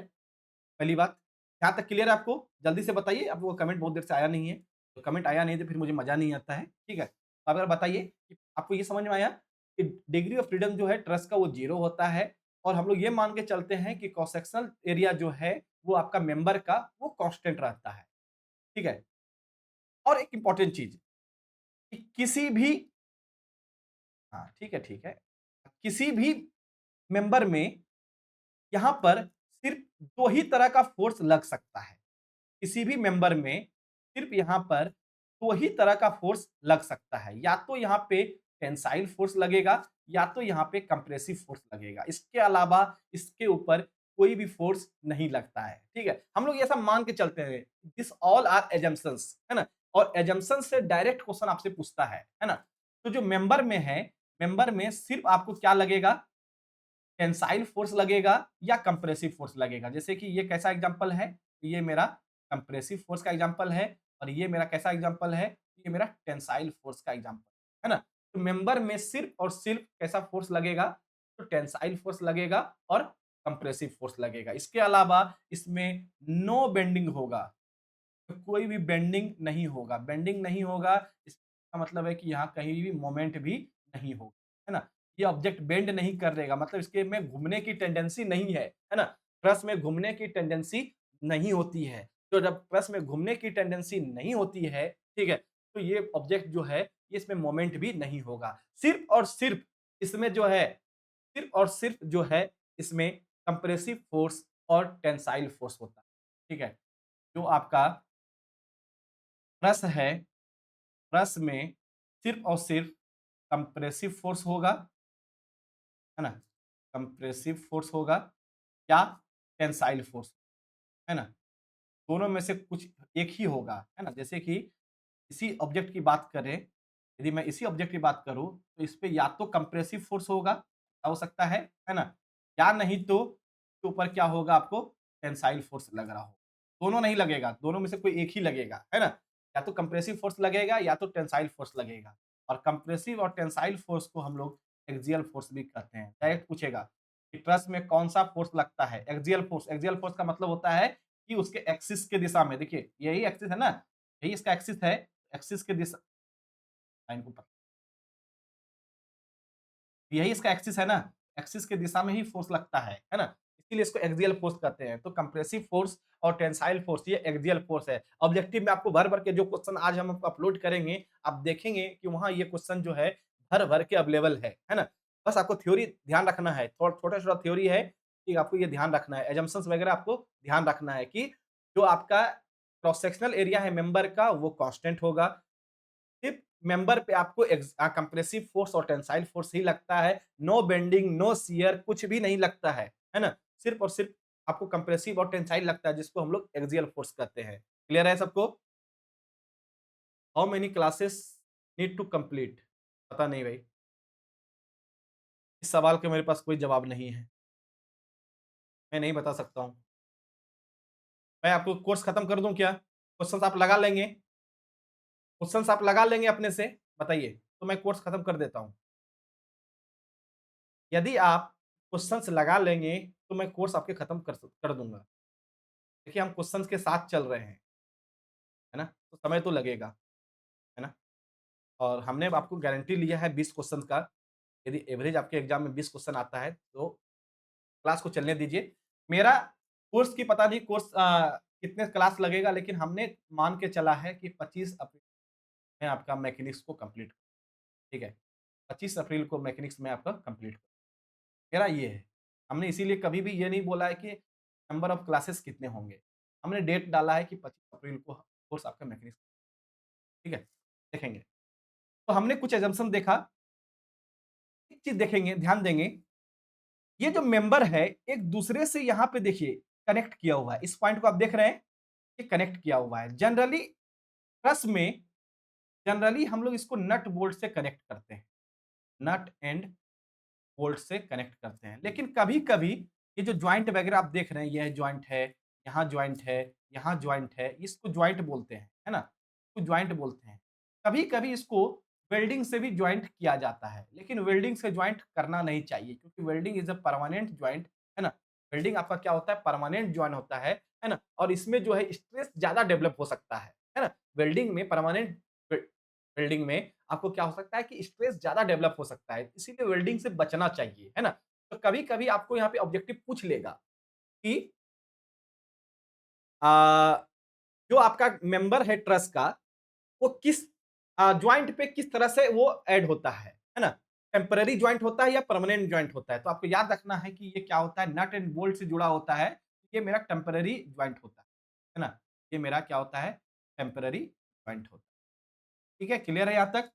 जल्दी से बताइए, क्या आपको ट्रसेस का ट्रसेस का क्या कहते हैं आपको ओवरव्यू समझ में आया कि ट्रसेस में कुछ ये खेल है? बस आपको जो कुछ बातें हमने बताया, सर बिल्डिंग में कौन-सा फ़ोर्स है? सर बिल्डिंग बीम में कौन-सा फ़ोर्स लगेगा? बिल्डिंग बीम में दिलीप जो है आपका ट्रांसवर्स बीम है तो ट्रांसवर्स लोड ही लगेगा, है ना? अब देखिए जब बीम आप लगाते हैं, अब देखिए ज़रा एक बार मैं आपको डायग्राम बना के एक बार मैं आपको डायग्राम बना के तो आप घर में आप बनाते हैं चलिए, घर में आप देखिए क्या करते हैं? डायग्राम से समझाता हूँ आपको। Sir fly over bridge same as a truss है क्या? हो सकता है। फ्लाई ओवर ब्रिज लेकिन उसमें स्ट्रक्चरल मेंबर होना चाहिए। ठीक है, समझेंगे। एक्चुअली डायग्राम बनाना भी मेरे लिए टफ है। जब बनाए आपको। चलिए देखते हैं। आए तो डायग्राम में ऐसे भी हाथ ढीला है, बहुत ढीला है। फिर भी मैं आपको कोशिश करता हूँ कि आपको मैक्सिमम डायग्राम से तो आपका ये मान लीजिए घर का छत है। ये घर का छत है आपका, है ना? तो आप जब बीम लगाते हैं तो ये बीम के देखिए इस ये छत है, ये छत का आपका ऊपरी सिरा है। ये जो सिरा देख रहे हैं ऊपरी सिरा है, इसके नीचे भी एक सिरा होगा। इसी के नीचे आप बीम लगाते हैं ना, ताकि इस छत के इस पूरे छत का जो वेट है वो कहाँ पे आ जाए, बीम पे आ जाए, है ना? तो बीम का काम ही है ट्रांसवर्स लोड को सपोर्ट करना। ये तो डेफिनेशन में हमने लिखाया है। ये मेरा बीम है, बीम बिल्कुल छत के नीचे लगा होता है ना? या बीम के ऊपर ही छत होता है, ऐसा कह सकते हैं कि बीम के ऊपर ही छत होता है ना? चलिए, तो हम लोग यहाँ पे थे, तो ये कुछ ट्रसेस का कुछ बेसिक इंट्रोडक्शन था। तो अब यहाँ पे कुछ हमने लिखा हुआ है, उसको एक बार पढ़ लेते हैं, है ना?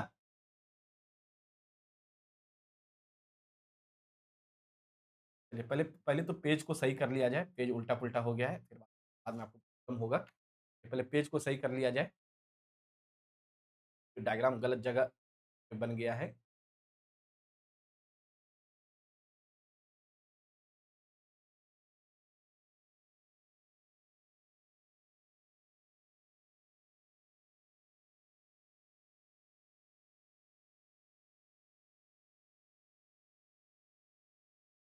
अब ठीक है। हाँ, तो हमने कुछ डेफिनिशंस कुछ क्या कहते हैं, थ्योरी आपको आपके लिए लिख के लाया हूँ, उसको पढ़ लेते हैं, ठीक है? पढ़ क्या लेते हैं, आप पढ़ लेंगे, ठीक है? ये मेरे लिए कोई खास इम्पोर्टेंट नहीं है, ठीक है? आप थ्योरी पढ़ लीजिएगा, है ना? जो हमने समझाया वही सारा चीज़ हमने यहाँ पे लिखा हुआ है ना? वही सारा चीज़ हमने यहाँ पे लिखा हुआ है कि जो ट्रस का मेंबर है, उसपे डबल फोर्स लगता है ना? या तो वो टेंशन लगेगा या तो वो क्या लगेगा, कंप्रेशन लगेगा, है ना? या तो वो टेंशन लगेगा या तो वो क्या लगेगा, कंप्रेशन लगेगा। एक बात समझ लीजिए कि ट्रस को हम लोग जो हैं, टेंशन की तरह ही ट्रीट करते हैं। जैसे कि स्ट्रिंग में याद है ना, रस्सी वाले में, है ना? जैसे कि मान लीजिए कि ये ट्रस का मेंबर है ना? सपोज़ दैट इसके ऊपर टेंसाइल फोर्स लग रहा है। मान लेते हैं कि टेंसाइल फोर्स लग रहा है ना? टेंसाइल फोर्स यदि लग रहा है, सपोज़ कीजिए कि इसके ऊपर टेंसाइल फोर्स यदि लग रहा है, तो टेंसाइल फोर्स इधर से भी लगेगा, टेंसाइल फोर्स इधर से भी लगेगा, है ना? यदि कंप्रेसिव फोर्स ही लग रहा है, मान लेते हैं कि कंप्रेसिव फोर्स ही लग रहा है, तो कंप्रेसिव फोर्स इधर से भी लगेगा, कंप्रेसिव फोर्स इधर से भी लगेगा। क्लियर है? इसीलिए हमने वहाँ पे लिखा है कि यहाँ पे डबल फोर्स लगता है, या तो टेंसाइल लगेगा या तो कंप्रेसिव लगेगा, जो भी लगेगा, लेकिन जो भी लगेगा वो बराबर लगेगा, है ना? वही चीज़ हमने यहाँ पे लिखा है कि टेंसाइल, यदि ये टेंसाइल फोर्स है तो टेंसाइल ही लगेगा, यदि कंप्रेसिव है तो वो कंप्रेसिव ही लगेगा। आप डायग्राम देख के मत उलझिएगा कि सर आपने टेंसाइल का डायग्राम शायद उल्टा बना दिया है ना? आप डायग्राम से नहीं उलझिएगा, अभी हम लोग डिस्कस करेंगे उसको कि हमने उल्टा क्यों बनाया है, ठीक है? उसको हम लोग डिस्कस करेंगे, लेकिन आपको ये समझ में आया ना, किसी भी मेंबर में या तो टेंसाइल लगेगा या तो कंप्रेसिव लगेगा, ठीक है? चलिए नेक्स्ट है, इस जो भी लोड होता है, याद रखेंगी, जो भी लोड होता है वो सारा आपका जॉइंट पे ही हम लोग देखते हैं। जितना भी आपका सब लोड है वो सारा को हम लोग कहाँ पे देखते हैं, तो वो सारा हम लोग सपोर्ट पे ही देखते हैं, है ना? जितना भी इस पे लोड वगैरह हम लोग यहाँ पे निकालेंगे, या इस ट्रस में जितना भी लोड लगेगा वो सारा लोड हम लोग सपोर्ट पे ही चेक करेंगे, है ना? सारा लोड कहाँ पे आएगा, वो सपोर्ट पे ही आएगा। क्लियर है? और कहीं पे नहीं आएगा, सारा लोड कहाँ पे आएगा, सपोर्ट पे आएगा। ऐसा हम लोग मान के चलते हैं। ये कुछ असम्पशन्स हैं, देखेंगे। ये आपको ये याद रखना है, ये जो असम्पशन्स हैं, ये डायरेक्ट आपसे क्वेश्चन में पूछेगा। डायरेक्ट आपसे क्वेश्चन में पूछेगा, तो आपको इस ये असम्पशन्स याद रखने हैं, ठीक है? देख लीजिए, एक बार पढ़ लेते हैं कि असम्पशन्स क्या-क्या हैं, है ना? एक बार पढ़ लेते हैं हम लोग असम्पशन्स क्या-क्या हैं। देखेंगे क्या कह रहा है कि all the members of trusses are straight and connected to each other at the end of frictionless pin, है ना? वही बताया कि जो भी ट्रस है वो सारा उसका मेंबर जो है किसी न किसी ज्वाइंट से कनेक्ट होगा और कोई भी फोर्स नहीं लगेगा, फ्रिक्शन फोर्स वगैरह कुछ भी नहीं लगेगा, है ना? क्लियर है? और जितना भी आप फोर्स लगाएँगे, कोई बाहरी फोर्स भी लगाएँगे तो वो पिन पे ही लगाएँगे, वो जॉइंट पे ही आप फोर्स लगाएँगे, है ना? सारा चीज़ हम लोग जॉइंट पे ही डिस्कस करते हैं, कहीं और डिस्कस नहीं करेंगे, ठीक है? साथ ही साथ जो आपका वेट है इसका, मेंबर का, उसको हम लोग नहीं कंसीडर करेंगे। वेट ऑफ मेंबर नेग्लेक्ट करके चलेंगे हम लोग, क्लियर है? वेट ऑफ मेंबर जो है उसको हम लोग नेग्लेक्ट करके चलेंगे। ये असम्पशन्स हैं, क्लास को पढ़ने के पहले ये असम्पशन्स हैं, है ना? आपको ये पता होना चाहिए, डायरेक्ट आपको असम्पशन से क्वेश्चन आएगा कई, अभी आपको दिखाएँगे, आपको इसी असम्पशन से क्वेश्चन भी ये लगा हुआ है। अभी सेट में क्वेश्चन्स भी आपको इसी असम्पशन से लगे हुए हैं, है ना? और सारा का सारा फ़ोर्स जो होना चाहिए वो कोप्लेनर होना चाहिए, क्लियर है? जितना भी आप फ़ोर्स लगा रहे हैं, वो सारा फ़ोर्स आपका कोप्लेनर होना चाहिए। 3D में तो हम लोग बात ही नहीं करते हैं, है ना? 3D में तो हम लोग बात ही नहीं करते हैं, और जो भी हम लोग स्टडी करेंगे उसको इक्विलिब्रियम में स्टडी करेंगे, है ना? तो कहाँ स्टडी करेंगे? इक्विलिब्रियम में, मतलब यहाँ पे आपको 3 कंडीशन वैलिड है। Summation of fx is equal to 0, summation of Fy is equal to 0 and summation of all the moment about any point is, ये आपको 3 कंडीशन वैलिड है, ठीक है? तो ये असम्पशन्स आपको डायरेक्ट याद रखने हैं, है ना? पता होना चाहिए कि क्रॉस सेक्शनल एरिया होता है, वेट नेगलेक्ट करके चलते हैं, ये सारा कुछ आपको पता होना चाहिए। Is it clear? क्या ये क्लियर है? बता दीजिए एक बार। क्या ये क्लियर है? तो हम लोग आगे बढ़ेंगे, तो हम लोग आगे बढ़ेंगे। जल्दी से बताइए, क्या ये क्लियर है? चलिए, अब कुछ आगे बात करते हैं। जो ट्रस है, ट्रस को एक और नाम से हम लोग जानते हैं, उसको फ्रेम भी कहते हैं। क्या कहते हैं? फ्रेम भी कहते हैं। क्लियर है? ट्रस को हम लोग फ्रेम के नाम से भी जानते हैं। ठीक है? ट्रस कहिए या फ्रेम कहिए, एक ही चीज़ है। तो जो ट्रस है, वो 2 तरह का होता है। एक परफेक्ट फ्रेम होता है और एक इम्परफेक्ट फ्रेम होता है। तो समझते हैं ये क्या लिखा हुआ है, इस सबको आप बस आपके थ्योरी के लिए अच्छा है, बाकी मैं अपने तरीके से समझाता हूँ कि ये क्या चीज़ है। ठीक है? परफेक्ट फ्रेम क्या होता है और इम्परफेक्ट फ्रेम क्या होता है। ठीक है? अब इसको हम लोग समझते हैं। ठीक है? कि परफेक्ट फ्रेम क्या होता है और इम्परफेक्ट फ्रेम क्या होता है। चलिए, जो आपका ट्रस होता है, वो जनरली आपको ट्रायंगुलर शेप में दिखता है। ठीक है? ट्रस का जो मेंबर होता है, आपने अब डायग्राम भी पीछे देखा था, है ना? जैसे ये डायग्राम जो आपने पीछे देखा था, देखिए, ये जो आप डायग्राम देख रहे हैं, देखिए, यहाँ ये भी देखिए आपको ये ट्रायंगुलर शेप में है ना? ये भी जो डायग्राम आप देख रहे हैं, देखिए, ये ट्रायंगुलर शेप में है ना? मेंबर वगैरह है, ये सारा क्या है? ट्रायंगुलर शेप में है। तो जो आपका ट्रस है, वो ट्रायंगुलर शेप में ही दिखता है ना? तो समझेंगे ज़रा, तो मान लेते हैं कि ये कोई ट्रस है, जिसमें 3 मेंबर हैं। आप देख सकते हैं कि इसमें मेंबर की संख्या 3 है। मेंबर की संख्या क्या है? नाम दे देते हैं ए, बी। तो नंबर ऑफ मेंबर्स की बात करें, नंबर ऑफ मेंबर्स यहाँ पे 3 है। कौन-कौन सा है? एक है एबी, एक है बीसी और एक है एसी। नंबर ऑफ मेंबर्स, है ना? यदि जॉइंट की बात करें, नंबर ऑफ जॉइंट, जॉइंट का मतलब होता है, जॉइंट का मतलब होता है कि जहाँ पे 2 मेंबर आके एक साथ मिले, तो जॉइंट बोलते हैं। तो नंबर ऑफ जॉइंट्स की बात करें, ठीक है? नंबर ऑफ जॉइंट भी यहाँ पे 3 है। ए, बी और सी। नंबर ऑफ जॉइंट भी यहाँ पे 3। यदि n बराबर 2j माइनस 3 हो, ये कंडीशन है, ध्यान देंगे। If n is equal to 2j minus 3, जहां पे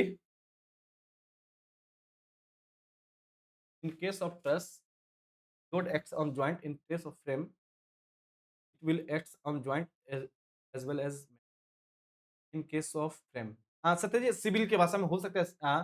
एक्चुअली क्या है कि ये सिविल का सेक्शन है ना? सत्य जी, मैं आपकी बात को ऐसे, देखिए, मैंने आपको पहले भी बताया था कि यदि मुझे किसी चीज़ के बारे में जानकारी नहीं है, तो मैं इस पे ऐसे कमेंट करता नहीं हूँ। एक्चुअली क्या है कि मैकेनिकल में हम लोग ट्रस और फ्रेम को एक साथ लेके चलते हैं, ठीक है? सिविल में जैसे कि जैसे कि अभी हमने इंडिटरमिनेट बीम पढ़ा, है ना? इंडिटरमिनेट बीम पढ़ा, तो एक्चुअली क्या होता है कि सिविल में सिर्फ आप लोग इंडिटरमिनेट बीम ही पढ़ते हैं, टेक्निकल में इंडिटरमिनेट बीम नहीं पढ़ते हैं, ठीक है? क्लियर है?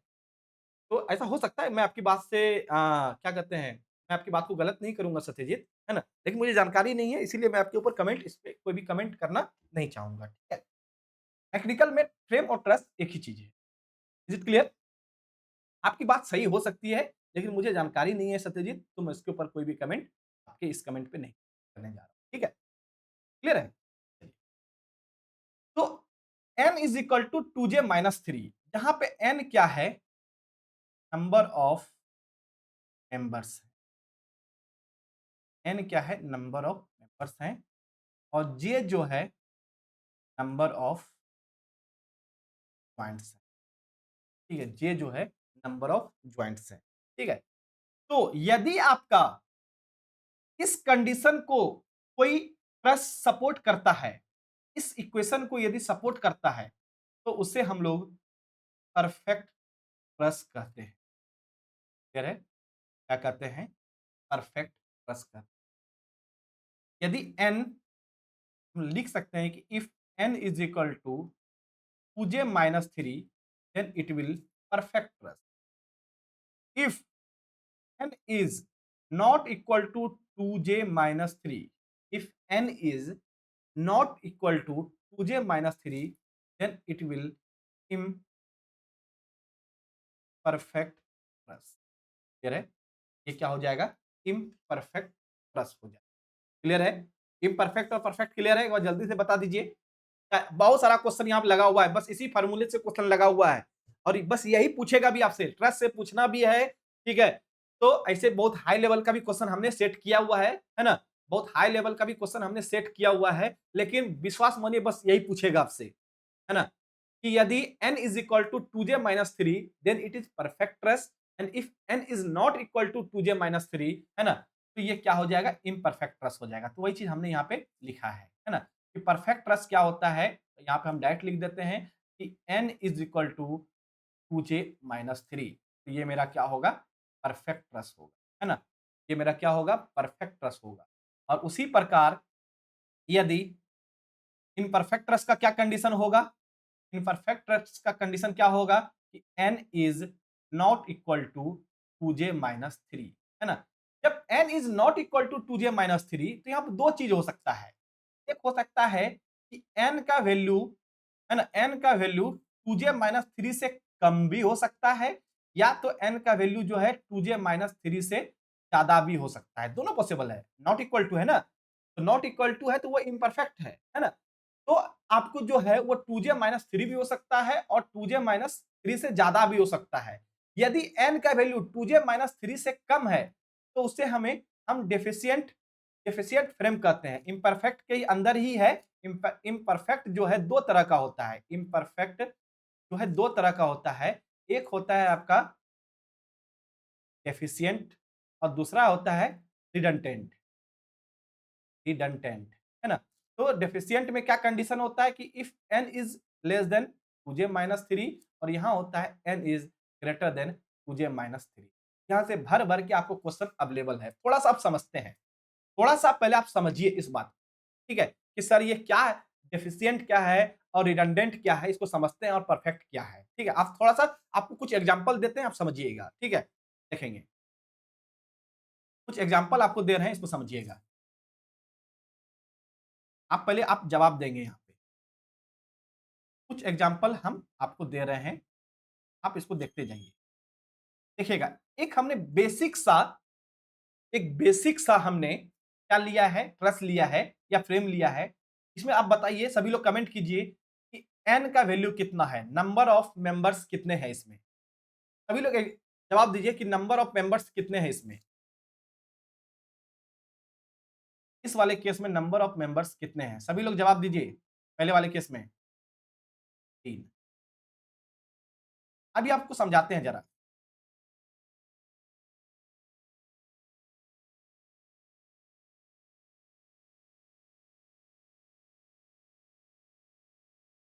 पहले वाले केस में नंबर ऑफ मेंबर्स 3 है। सेकेंड वाले केस में नंबर ऑफ मेंबर 2 है और इस थर्ड वाले केस में नंबर ऑफ मेंबर 4 है। नंबर ऑफ मेंबर क्या है? 4 है। ठीक है। फर्स्ट वाले केस में ज्वाइंट की संख्या 3 है। 1 2 3। ज्वाइंट की संख्या 3 है। सेकेंड वाले केस में ज्वाइंट की संख्या 1 है। थर्ड वाले केस में ज्वाइंट की संख्या 4 है। ज्वाइंट की संख्या 4 है ना? अब यहां पे मैं जरा चेक कर लेता हूं कि 2j माइनस 3 का क्या मान आ रहा है। फर्स्ट वाले केस में 2j माइनस 3 का क्या वैल्यू आ रहा है? तो 2j माइनस 3 का वैल्यू आ रहा है 2 गुना 3 माइनस 3 जो कि 3 के बराबर है, जो कि ये n के बराबर है ना? तो यहाँ पे 2j जो है 2j माइनस 3 ये n के बराबर है। इसका मतलब है ये मेरा परफेक्ट, ये मेरा क्या है? परफेक्ट प्लस है क्योंकि n is equal to here 2j minus 3। यहाँ पे 2j माइनस 3 को निकालना चाह रहे हैं। देखते हैं 2j माइनस 3 का क्या वैल्यू आएगा। तो j इज हेयर 1 एंड 3, तो ये हो गया -1, है ना? जो कि n जो है यहाँ पे क्या है, 2j-3 से क्या है यहाँ पे कम है ना? ये 2j-3 से क्या है, कम है। यदि कम है, इसे कहते हैं डेफिशिएंट ट्रस्ट, है ना?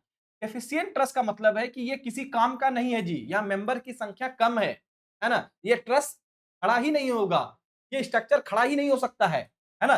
समझ में आ रहा है कि ये स्ट्रक्चर जो है, ये खड़ा ही नहीं होगा। बड़ा कैसे है भाई? बड़ा कैसे है? n इज लेस देन 1 है यहाँ पे। अरे भाई, यहाँ तो 2 है ना? क्या हुआ? बड़ा है। 1 सेकंड, सही बात है। आपने क्या कंडीशन लिखा है? एक number of members is less then 2j minus, तो यहाँ पे क्या आ रहा है? जॉइंट कितना है? 1 है। अब मेंबर भी 2 है। Sorry, sorry, sorry, sorry, sorry. यहाँ मेंबर 2j-3, 2 में से 1, 2, 3 में से 1, 2 चला गया, -1। यहाँ पे जो मेंबर की संख्या आ रहा है वो -1। 1 सेकंड, गड़बड़ा गया क्या? ये हो गया मेरा n का मान। n यहाँ पे -1 है, जबकि यहाँ पे क्वेश्चन में जो n है ये 2 है ना? अच्छा चलिए, ठीक है, 2 मिनट रुक जाते हैं, 2 मिनट रुक जाते हैं। बड़ा है पिंकी, आपकी बात सही है। बट इसको भी देख लेते हैं ज़रा, इसको भी चेक कर लेते हैं। यहाँ पे 2j-3 को आप चेक कीजिए, क्या हो जाएगा? 2 गुना j का वैल्यू कितना है? j का वैल्यू यहाँ पे 4 है, -3, तो 4 गुना 8 कितना हो जाएगा? 4 गुना 8 3, 3 में से 1 चला गया 5। तो यहाँ पे मेंबर्स की संख्या n का वैल्यू कितना है? 5 है। n का वैल्यू यहाँ पे कितना है? 5 है, जो कि आपके इस वाले n से क्या है? ज़्यादा है ना? इस वाले n से क्या है आपको? ज़्यादा है ना? इस वाले n से आपको क्या है? ये ज़्यादा है। आपको ये समझना है ना? देखिए, आपने जब यहाँ पे यहाँ पे आप 2j-3 निकाल रहे हैं, तो ये जो 2j-3 निकल रहा है, इसका वैल्यू आया कितना? 5। ये जो वैल्यू आया है, ये कितना आया है? 5 आया है ना? 2j-3 जो आया है आपका, ये कितना आया है? 5 आया है। और जबकि आपने जो यहाँ पे आपको जो यहाँ पे n आपको दिख रहा है, ये अच्छा, इसमें भी मेंबर तो गलत है जी। 1 सेकंड रुक जाइए, तो परफेक्ट ट्रस हो जाएगा। हमने गलत एग्जांपल ले लिया है क्या इसमें? परफेक्ट, इसमें मेंबर 1, 2, 3, 4, 5 है। 1 सेकंड, इसमें मेंबर 5 हैं। ये तो परफेक्ट ट्रस है। हमने इसको, ये भी तो मेंबर ही है। हमने इसको देखा ही नहीं। चलिए ठीक है, हटाइए, ये एग्जांपल गलत हो गया यहाँ पर। ये एग्जांपल यहाँ पे गलत हो गया। ये एग्जांपल यहाँ पे नहीं चलेगा। ठीक है? ये इम्परफेक्ट का ये एग्जांपल यहाँ पे गलत हो गया। है, चलिए। अच्छा चलिए, हम लोग यहाँ पे समझते हैं। इस वाले केस को समझते हैं, इसको हटा ही देते हैं तब, इसको बाद में देखते हैं। ठीक है? समझिए। तो इस केस में देखिए यहाँ पे क्या हो रहा है कि आपने जो n का वैल्यू, आपको जो 2j-3 से आया, 2j-3 से आपको जो आंसर आ रहा है, ये -1 आ रहा है ना? ये क्या आ रहा है? -1 आ रहा है। जबकि आपको ओरिजिनली में यहाँ पे जॉइंट कितना है? मेंबर कितना है? यहाँ पे मेंबर कितना है? 2 है। और आपका आंसर क्या आ रहा है? -1 आ रहा है। इसका मतलब है कि आपका जो n है, क्वेश्चन में जो आपने n माना है, वो आपको क्या है? या यहाँ पे जो n निकला, वो आपको क्या है? ओरिजिनल वाले से क्या है? कम है ना? ओरिजिनल वाले से क्या है? कम है ना? ये मेरा क्या है? डेफिशिएंट ट्रस्ट है। ऐसे हमने ये भी गलत एग्जांपल लिया है। हमने ये भी गलत एग्जांपल लिया है। ठीक है? बस आपको एक आसान भाषा में समझाते हैं, छोड़िए इतना इग्नोर कर कीजिए, ठीक, आसान भाषा में समझाते हैं, ठीक है? आसान भाषा में समझाते हैं, एक्चुअली क्या हुआ कि दोनों एग्जांपल हमने वहाँ पे गलत ले लिया, है ना? इम्परफेक्ट में दोनों एग्जांपल हमने गलत ले लिया है, ठीक है? आसान भाषा में समझाते हैं आपको कि परफेक्ट, इम्परफेक्ट क्या होता है। सपोज़ करते हैं, एक स्ट्रक्चर को समझते हैं, ठीक है? आप डायरेक्ट यहीं से समझ जाएँगे, ठीक है? इतना आपको दिक्कत की बात नहीं है, ठीक है? एक एग्जांपल से डायरेक्ट समझिए। सपोज़ करते हैं कि ये कोई स्ट्रक्चर है, ठीक है? आप डायरेक्ट यहीं से समझ जाइए, इतना क्या उतना पीछे जाना,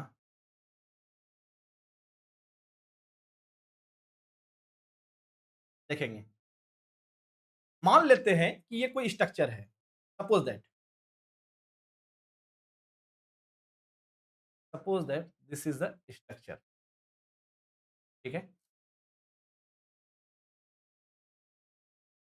और मैं आपको कह रहा हूँ, समझिए ज़रा, मैं आपको कह रहा हूँ कि ये एक परफेक्ट स्ट्रक्चर है। मैंने इसे चेक अभी किया नहीं है, नंबर ऑफ जॉइंट और नंबर ऑफ ये निकाल के मैंने इसे चेक किया नहीं है, लेकिन आप चेक कर लीजिए, ऐसे ये होगा परफेक्ट ही। ठीक है, आप चेक कर लीजिए। एक बार बताइए कि इसमें नंबर ऑफ जॉइंट कितने हैं?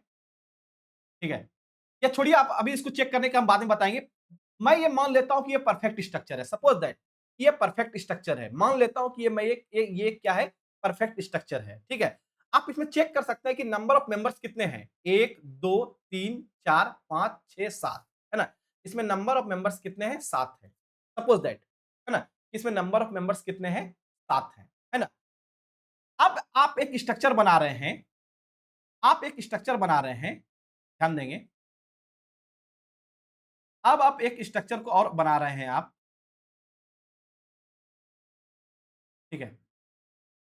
इसमें देखिए नंबर ऑफ मेंबर्स कितने हैं? 6 हैं, है ना? इसमें नंबर ऑफ मेंबर्स कितने हैं? 6 हैं, है ना? तो चूँकि ये जो है परफेक्ट स्ट्रक्चर था, तो नंबर ऑफ स्ट्रक्चर क्या था? नंबर ऑफ मेंबर यहाँ पे 7 था, तो ये परफेक्ट है। यहाँ पे चेक कीजिए कि कितना मेंबर है? 6 मेंबर है। इसका मतलब है कि यहाँ किसी न किसी का कमी है ना? एक मेंबर का यहाँ कमी है ना? तो इसीलिए इसको हम लोग बोलते हैं, क्या है ये? डेफिशिएंट है ना? डेफिशिएंट का मतलब ही होता है कि कमी होना, खून में कमी है इसके, है ना? इसीलिए ये डेफिशिएंट स्ट्रक्चर है। ये अनबैलेंस्ड स्ट्रक्चर है ना? ये जो है, ये बैलेंस्ड स्ट्रक्चर है, जबकि ये जो है, ये मेरा अनबैलेंस्ड स्ट्रक्चर है। आप यदि इस तरह के स्ट्रक्चर को बनाएँगे, तो वो टिकेगा ही नहीं, क्योंकि ये क्या है? डेफिशिएंट है ना? क्योंकि ये क्या है मेरा? डेफिशिएंट है। Is it clear? आया समझ में डेफिशिएंट और परफेक्ट? हम लोग बाद में देखते हैं जॉइंट वगैरह निकालने से, जॉइंट वगैरह निकालने के फॉर्मूले से बाद में देखेंगे। आप पहले आसान भाषा में समझिए कि डेफिशिएंट क्या है, परफेक्ट क्या है। परफेक्ट का मतलब है बैलेंस्ड है ना? वो कहीं भी उसमें किसी भी तरह का चेंजिंग नहीं आएगा। क्लियर है? तो ये मेरा क्या है? परफेक्ट स्ट्रक्चर है ना? तो परफेक्ट स्ट्रक्चर के लिए मान लेते हैं कि मेरे पास 7 था, तो यहाँ पे आपको 6 आया, इसका मतलब ये मेरा क्या है? डेफिशिएंट है। अब जो है रिडंडेंट को समझते हैं। रिडंडेंट क्या होता है? ये भी समझ लीजिए रिडंडेंट क्या होता है।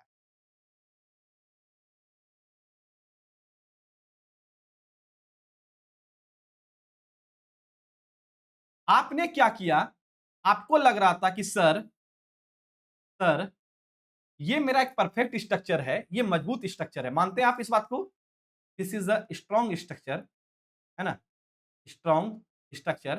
सर, हम इसको मजबूती देने के लिए, है ना, एक काम करते हैं ना सर, हम अपने मन से सर इसमें और भी चीज़ ऐड कर देते हैं। एक मेंबर यहाँ लगा देते हैं, है ना सर? एक मेंबर सर हम यहाँ लगा देते हैं, है ना? इससे और मजबूत हो जाएगा ना सर? आप ही बताइए, मजबूत हो जाएगा ना? क्या आप मानते हैं इस बात को? है ना? यदि हम इसी स्ट्रक्चर में 2 मेंबर और ऐड कर दिए, इसका मतलब है कि अब मेंबर की संख्या मेरे पास यहाँ पे 7 होगी, है ना? क्या ये और मजबूत होगा? हाँ या ना? क्या ये और मजबूत होगा? प्लीज़ टेल मी, क्या ये और मजबूत होगा? हाँ या ना? पहले 7 मेंबर में ही मेरा ये स्ट्रक्चर क्या था? मजबूत था। अब 7 मेंबर में ही मेरा स्ट्रक्चर मजबूत था। हमने इसके बाद इसमें 2 स्ट्रक्चर और मेंबर और ऐड कर दिया। क्या ये मजबूत होगा? हाँ या ना? चलिए। अच्छा एक चीज़ बताइए, मोबाइल यदि 100% चार्ज हो गया है, उसको यदि हम थोड़ी देर और चार्ज करेंगे तो क्या वो 110% हो जाएगा क्या? जल्दी से बताइए। मोबाइल को यदि हमने 100% चार्ज कर लिया है, 10 मिनट और चार्ज करने से क्या वो 110% हो जाएगा क्या? नहीं होगा, है ना? नहीं होगा। तो जब ये मेंबर जब ये मेंबर ऑलरेडी इस केस में मेरा ये बैलेंस्ड था, परफेक्ट था, तो हम क्यों एक्स्ट्रा मेंबर लगाएँ जी? हम इसमें एक्स्ट्रा मेंबर क्यों लगाएँ? है ना? परफेक्ट वर्ड का क्या मतलब होता है? I am perfect. इसका मतलब है कि मैं हर तरह से परफेक्ट हूँ। मुझे अब इसमें कोई किसी चीज़ की ज़रूरत नहीं है। तो इसमें हम 2 एक्स्ट्रा मेंबर क्यों लगाएँ? आप ही बताइए। लगाने का कोई ज़रूरत है क्या? नहीं है ना? इससे मेरा कॉस्ट बढ़ जाएगा। आप मेंबर तो लगा देंगे, लेकिन इससे कॉस्ट बढ़ जाएगा, लेकिन मजबूती तो वही रहेगा। जो मेंबर 7 के लिए मजबूती था, वही मजबूती आपका मेंबर 9 के लिए भी रहेगा। सिर्फ़ आपसे क्या होगा, कॉस्ट बढ़ जाएगा। तो आप चाहेंगे कि कॉस्ट बढ़ाएँ? नहीं, आप बेवजह का ये 2 स्ट्रक्चर आप 2 मेंबर लगा रहे हैं। इस मेंबर का कोई काम नहीं है, ये बेकार मेंबर है ना? इसमें इसका कोई काम नहीं है। इसी को बोलते हैं रिडंडेंट स्ट्रक्चर। क्लियर है? रिडंडेंट स्ट्रक्चर ये भी इम्परफेक्ट ही कहलाता है। ये भी आपका इम्परफेक्ट ही कहलाता है। क्यों लगाएँ हम एक्स्ट्रा मेंबर? क्लियर है? आसान शब्दों में समझ गए आप? कि परफेक्ट, इम्परफेक्ट और रिडंडेंट क्या होता है? हाँ, परफेक्ट, एफिशिएंट और रिडंडेंट क्या होता है? Is it clear? क्या आपको ये बात आ गई समझ में? है ना? तो अ, अब ये जो मेरा स्ट्रक्चरल मेंबर है, ध्यान देंगे, चलिए, ध्यान देंगे। अब ये जो मेरा एक स्ट्रक्चरल मेंबर है, suppose that this is a structural member, आपको पता है कि ये जो ट्रस है, ये ट्रस किसी न किसी सपोर्ट पे रखा हुआ होगा, है ना? ये ट्रस किसी न किसी सपोर्ट पे रखा हुआ, और इस ट्रस में हर एक मेंबर में या तो टेंसाइल फोर्स या तो कंप्रेसिव फोर्स लग रहा होगा, है ना? मानते हैं इस बात को? या तो टेंसाइल फोर्स या तो कंप्रेसिव फोर्स लग रहा होगा। क्या आप इस बात को से मानते हैं? बोले हाँ या ना? इस मेंबर में या तो टेंसाइल फोर्स या तो कंप्रेसिव फोर्स लग रहा होगा, है ना? तो इसी मेंबर में कितना फोर्स लग रहा है, इसको निकालने का 2 मेथड है। एक है मेथड ऑफ जॉइंट और एक है मेथड ऑफ सेक्शन। ठीक है? बस आपको नाम याद रखना है। कल जो नेक्स्ट क्लास होगी, है ना? नेक्स्ट क्लास होगा उसमें हम लोग मेथड ऑफ जॉइंट और मेथड ऑफ सेक्शन को हम लोग डिस्कस करेंगे। बस आपको ये पता होना चाहिए कि मेथड ऑफ जॉइंट और मेथड ऑफ सेक्शन है क्या चीज़, है ना? तो method of joint and method of section, है ना? एक तरह का ये मेंबर में फोर्स को पता करने का एक तरीका है। क्या तरीका है? इसको हम लोग नेक्स्ट क्लास में देखेंगे, है ना? नेक्स्ट क्लास में इसको देखेंगे। यहाँ तक आपका ट्रस्ट का कॉन्सेप्ट खत्म हुआ, ठीक है? कॉन्सेप्ट जो है ट्रस्ट का खत्म हुआ। बस हम लोग कल जो है मेथड ऑफ नेक्स्ट क्लास में मेथड ऑफ जॉइंट और मेथड ऑफ सेक्शंस को देखेंगे और क्वेश्चंस लगाएँगे। Is it clear? यहीं तक आपका ट्रस्ट था। क्लियर है? मेथड ऑफ जॉइंट और मेथड ऑफ सेक्शन जो है सिर्फ हाँ, इवनिंग में क्लास होगा। इवनिंग में भी क्लास होगा अपना, है ना? 8:15 में 8 बजे अपना क्लास इवनिंग में भी होगा। ठीक है? क्या आपको यहाँ तक क्लियर है? अभी कुछ क्वेश्चंस करेंगे। ठीक है, अभी कुछ क्वेश्चंस करेंगे। अभी अभी आज का क्लास खत्म नहीं हुआ है अभी, अभी क्वेश्चंस करेंगे अभी हम लोग, है ना? क्या आपको यहाँ तक ट्रस्ट समझ में आया? तो ट्रस्ट के बारे में हमने बताया, सर एआईओ में ये सब कोर्स में है क्या? आप सिलेबस चेक कर लीजिए भाई, और ऐसे भी जान लीजिए कि सिलेबस में आपका फोर्स है, तो ये सारा चीज़ फोर्स के अंदर ही आता है। अभी तो हम लोग फ्रिक्शन भी पढ़ेंगे। अभी तो हम लोग फ्रिक्शन भी पढ़ेंगे। ऐसे तो ट्रस्ट तो आपके नाम से भी है, ट्रस्ट तो आपके सिलेबस में नाम से भी है। एक्चुअली ट्रस्ट में इसीलिए हमने बीम को उठाया, क्योंकि बीम हमको स्ट्रक्चर से कनेक्ट करना था, साथ ही साथ हमको बीम में सपोर्ट समझाना था, है ना? और चूँकि यहाँ पे ट्रस में भी सपोर्ट होता है और ट्रस में भी हमको रिएक्शंस निकालना पड़ेंगे, है ना? ट्रस में भी हमें रिएक्शन निकालना पड़ेगा, इसीलिए हमने बीम से शुरू किया था इसको, ठीक है? इसीलिए आपको देखिए बीम में हमने डिटेल में आपने हमें कुछ नहीं बताया, बीम में सिर्फ ओवरव्यू हमने दिया कि बीम क्या होता है, बीम कितना तरह का होता है, इंडिटरमिनेंट क्या होता है, डिटरमिनेंट क्या होता है, ये सब हमने देखा है ना? चलिए, क्या आपको यहाँ तक क्लियर है? ट्रस आपका खत्म हो गया है, सिर्फ method of joint and method of section. This two methods are used for finding the forces in the member, है ना? तो हम लोग सिर्फ फोर्स निकालना सीखेंगे, है ना? सिर्फ फोर्स निकालना सीखेंगे मेथड ऑफ जॉइंट से, मेथड ऑफ सेक्शन से। तो क्वेश्चंस को लगाएँ हम लोग, क्वेश्चंस को लगाएँ। तो बोलिए लास्ट क्वेश्चन अपना कहाँ तक ऐड हुआ था जी? लास्ट क्वेश्चन अपना 188 शायद यहीं तक ऐड था ना? एक बार मुझे कंफर्म कर दीजिए, लास्ट क्वेश्चन अपना 188 तक ही था ना? सुमन नायक अभी आ रहे हैं। जल्दी से बता दीजिए लास्ट क्वेश्चन 188 ही था ना?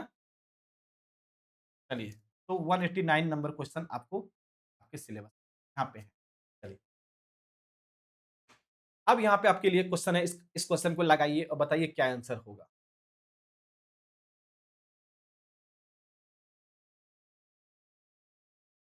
देखिए को एक बुक में तो बहुत सारा कुछ मिलता भी नहीं है भाई। अतरा जी, एक बुक में तो बहुत सारा मिलता भी नहीं है। मैं भी कई बुक से क्वेश्चंस को उठाता हूँ। सिलेबस से हम लोग सिलेबस से चलते हैं।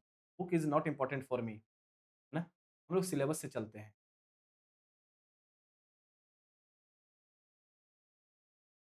चलिए, ऐसे तो देखा जाए, ऐसे तो देखा जाए, है ना?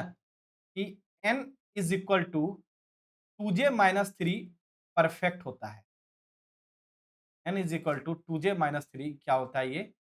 परफेक्ट होता है ना?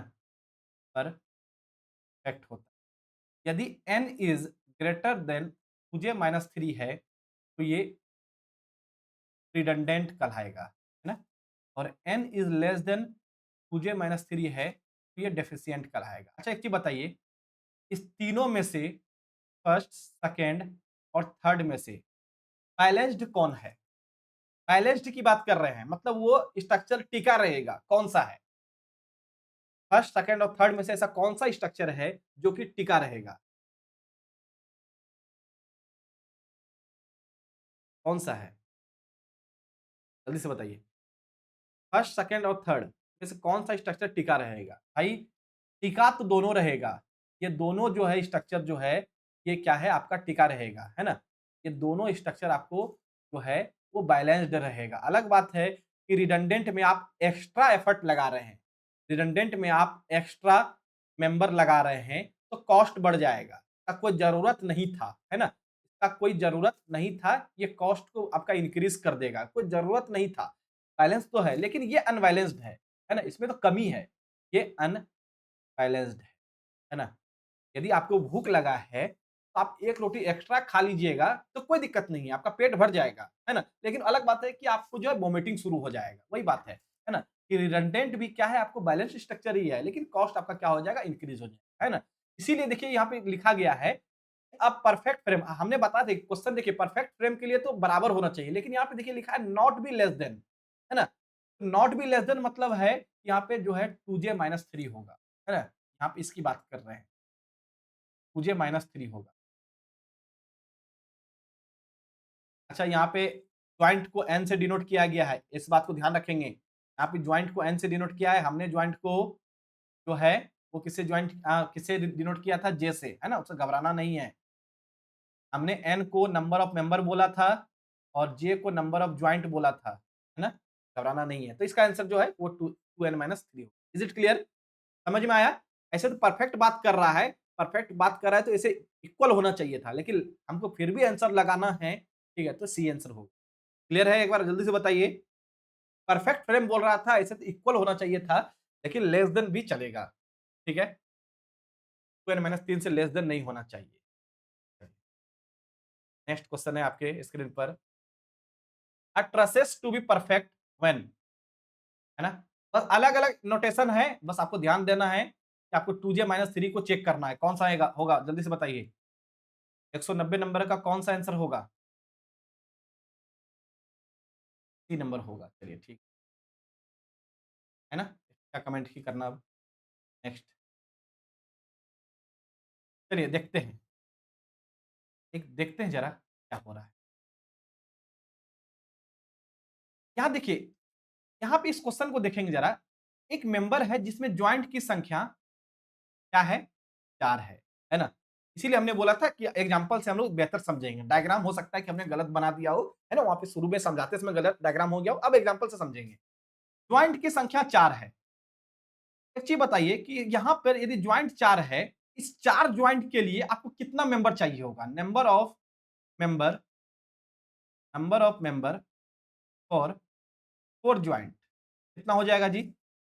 2j-3 यहाँ पे j का मान यहाँ पे 4 है -3 4 गुना 2 8 8 में से 3 चला गया 5 है ना? इसका मतलब है कि 4 जॉइंट के लिए आपको 5 मेंबर चाहिए, है ना? और यहाँ पे मेंबर दिया हुआ कितना है?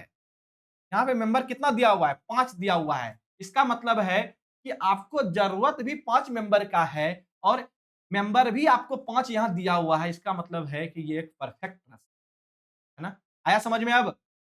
अब आया समझ में? आप लोग जो वहाँ उलझ रहे थे, इसलिए हमने बोला कि क्वेश्चन से इसको देख लेंगे, है ना? कुछ चीज़ डायग्राम से यदि नहीं समझ में आता तो क्वेश्चन से आसानी से समझ में आ जाएगा, है ना? तो हमको जो यहाँ पे ज़रूरत है, 5 मेंबर का ज़रूरत है ना? और यहाँ पे क्वेश्चन में 5 मेंबर आपको दिया हुआ भी है ना? इसका मतलब है कि ये एक परफेक्ट चलिए नेक्स्ट क्वेश्चन की तरफ बढ़ते हैं। एफिशिएंट फ्रेम का लगाइए, क्या आंसर होगा? एफिशिएंट फ्रेम का लगाइए, क्या आंसर होगा? जल्दी से। एफिशिएंट फ्रेम का क्या आंसर होगा? जल्दी से इसका आंसर लगाइए। क्या m का मान 2j-3 से कम होगा? क्या m का मान 2j माइनस ये क्या इसमें दिमाग लगाना, आसान क्वेश्चन है। नेक्स्ट क्वेश्चन की तरफ बढ़ रहे हैं। इसको पढ़िए ज़रा। इस चीज़ को पढ़िए, इसका आंसर को आप ठीक है? ऐसा बात नहीं है कि हमने नहीं बताया है। आप एक बार पढ़ें, आप खुद आंसर आप लगा लेंगे। इनडिटरमिनेंट स्ट्रक्चर की बात कर रहा है। याद है ना इनडिटरमिनेंट? हमने बताया था। चलिए एक बार जल्दी से इनडिटरमिनेंट को आपको रिवीजन करा देते हैं, इनडिटरमिनेंट क्या चीज़ है। एक बार पहले आप रिवीजन कर लें, इनडिटरमिनेंट क्या चीज़ होती है, ठीक है? पहले आप देख लें कि हमने बताया है इनडिटरमिनेंट के। ये देखिए, चलिए ये आपके स्क्रीन पर है।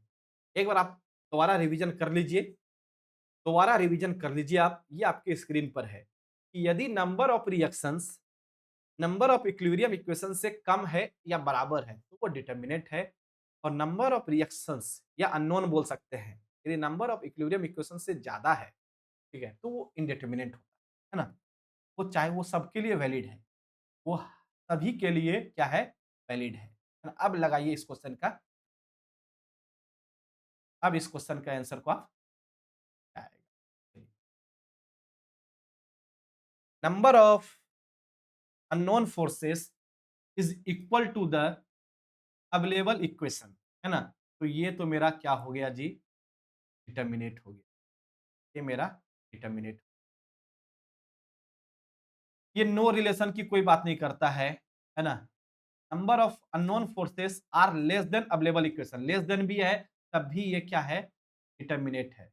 लेस देन और इक्वल टू पे क्या होता है, डिटर्मिनेट होता है। और ये देखिए यहाँ पे देखिए, अननोन फोर्सेस जो है ना, वो ज्यादा है इससे, अवेलेबल इक्वेशन से। अवेलेबल डी कैसे होगा, रश्मि क्या कर रहे हैं, अरे अरे अरे डी क्या कैसे होगा भाई, डी रश्मि राउत क्या कर रहे हैं, यहाँ बी होगा। ऐसा नहीं कीजिए रश्मि, फिर हाँ, इट्स ओके, चलिए फिर, है ना, नाराज भी हो जाते हैं फिर हम, फिर हमको मनाना पड़ेगा आपको, है ना। इतना मेहनत करने के बाद आप यदि गलत आंसर देंगे रश्मि, तो फिर मैं नाराज हो जाऊंगा, फिर आपको मनाना पड़ेगा, है ना। नेक्स्ट आगे बढ़ते हैं, लगाइए इस क्वेश्चन का आंसर क्या कह रहा है। M number of members, R number of joint and R number of reaction at is support. इसको रहने दीजिए अभी, इसको भी रहने दीजिए, इसको अभी नहीं करना है। चलिए ठीक है, आज इतना ही करेंगे, अब नहीं करेंगे, मैं थक गया हूँ। आज इतना ही करेंगे। आपको ये क्वेश्चन अभी तुरंत ही अपलोड हो जाएगा। ये अभी तुरंत ही आपको विदिन 5 मिनट ये आपको क्लास खत्म होने के बाद अपलोड हो जाएगा। तो जो अभी जो लेक्चर नंबर 7 का नोट्स अपलोड होगा, उसी में क्वेश्चंस भी अवेलेबल हैं, है ना? तो आप लोग इसके आगे, इस थैंक्स वाले फ़ोल्डर के आगे के क्वेश्चंस को लगाएँगे, है ना? टोटल आपको लगभग 250 नंबर तक क्वेश्चन होगा, है ना? एक बार मैं चेक कर लेता हूँ, देख लेता हूँ कि कितने क्वेश्चंस लगे हुए हैं, कितने नंबर तक क्वेश्चंस आपके लगे हुए हैं, है ना? उसमें कुछ मेथड ऑफ जॉइंट और मेथड ऑफ सेक्शन का क्वेश्चन है, उसको छोड़ देंगे, उसको आप नहीं लगाएँगे, है ना? उसको आप नहीं लगाएँगे क्योंकि अभी मेथड ऑफ जॉइंट और मेथड ऑफ सेक्शन हमने किया नहीं है ना? टोटल 255 क्वेश्चंस आपके लगे हुए हैं, है ना? टोटल 255 क्वेश्चंस आपके लगे हुए हैं, मतलब एक 189 से 255 तक क्वेश्चंस आपके लगे हुए हैं, है ना? तो आप क्वेश्चंस को करेंगे, आप क्वेश्चंस को करेंगे, आपको लेक्चर नंबर 7 के नोट्स में ही आपको ये सारा चीज़ अवेलेबल मिल जाएगा, है ना? क्वेश्चन नंबर 189 189 टू 255 तक क्वेश्चन को आप अटेम्प्ट करेंगे। टोटल यहाँ पे 66 क्वेश्चन अवेलेबल हैं, है ना? 66 क्वेश्चंस अवेलेबल हैं। इसमें से कुछ जो है वो आपके क्या हैं, यहाँ पे कुछ क्वेश्चन जो है आपके कोर्स निकालने के संबंधित हैं, उसको छोड़ देंगे, है ना? मतलब वो मेथड ऑफ जॉइंट और मेथड ऑफ सेक्शंस का क्वेश्चन है, उसको आप छोड़ देंगे, है ना? मेथड ऑफ जॉइंट और मेथड ऑफ सेक्शन के क्वेश्चन है, उसको आप छोड़ देंगे और कुछ क्वेश्चंस को आप लगाएँगे, है ना? क्वेश्चन हम सारा क्लास में कराएँगे। क्वेश्चंस जो हैं वो सारा क्लास में अपना होगा। Is it clear? तो आप वहाँ से फिर आप मिला लेंगे, लेकिन आप कुछ मेहनत आप अपने से भी कीजिए। चलिए, यदि कुछ कहना है तो ठीक है, नहीं तो हम लोग क्लास को यहीं पे समाप्त करेंगे। कुछ आपको कहना है तो बोलिए, थैंक यू भी बोल सकते हैं, बाकी हम लोग क्लास को अब यहीं पे, ठीक है? जल्दी से।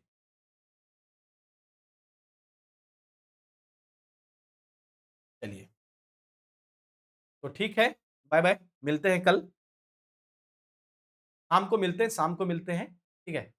शाम को मिलते हैं। क्वेश्चन को आप लगाएँगे, 5 मिनट के अंदर आपको इस क्वेश्चन भी अपलोड कर दिया जाएगा, ठीक है? चलिए शाम को मिलते हैं।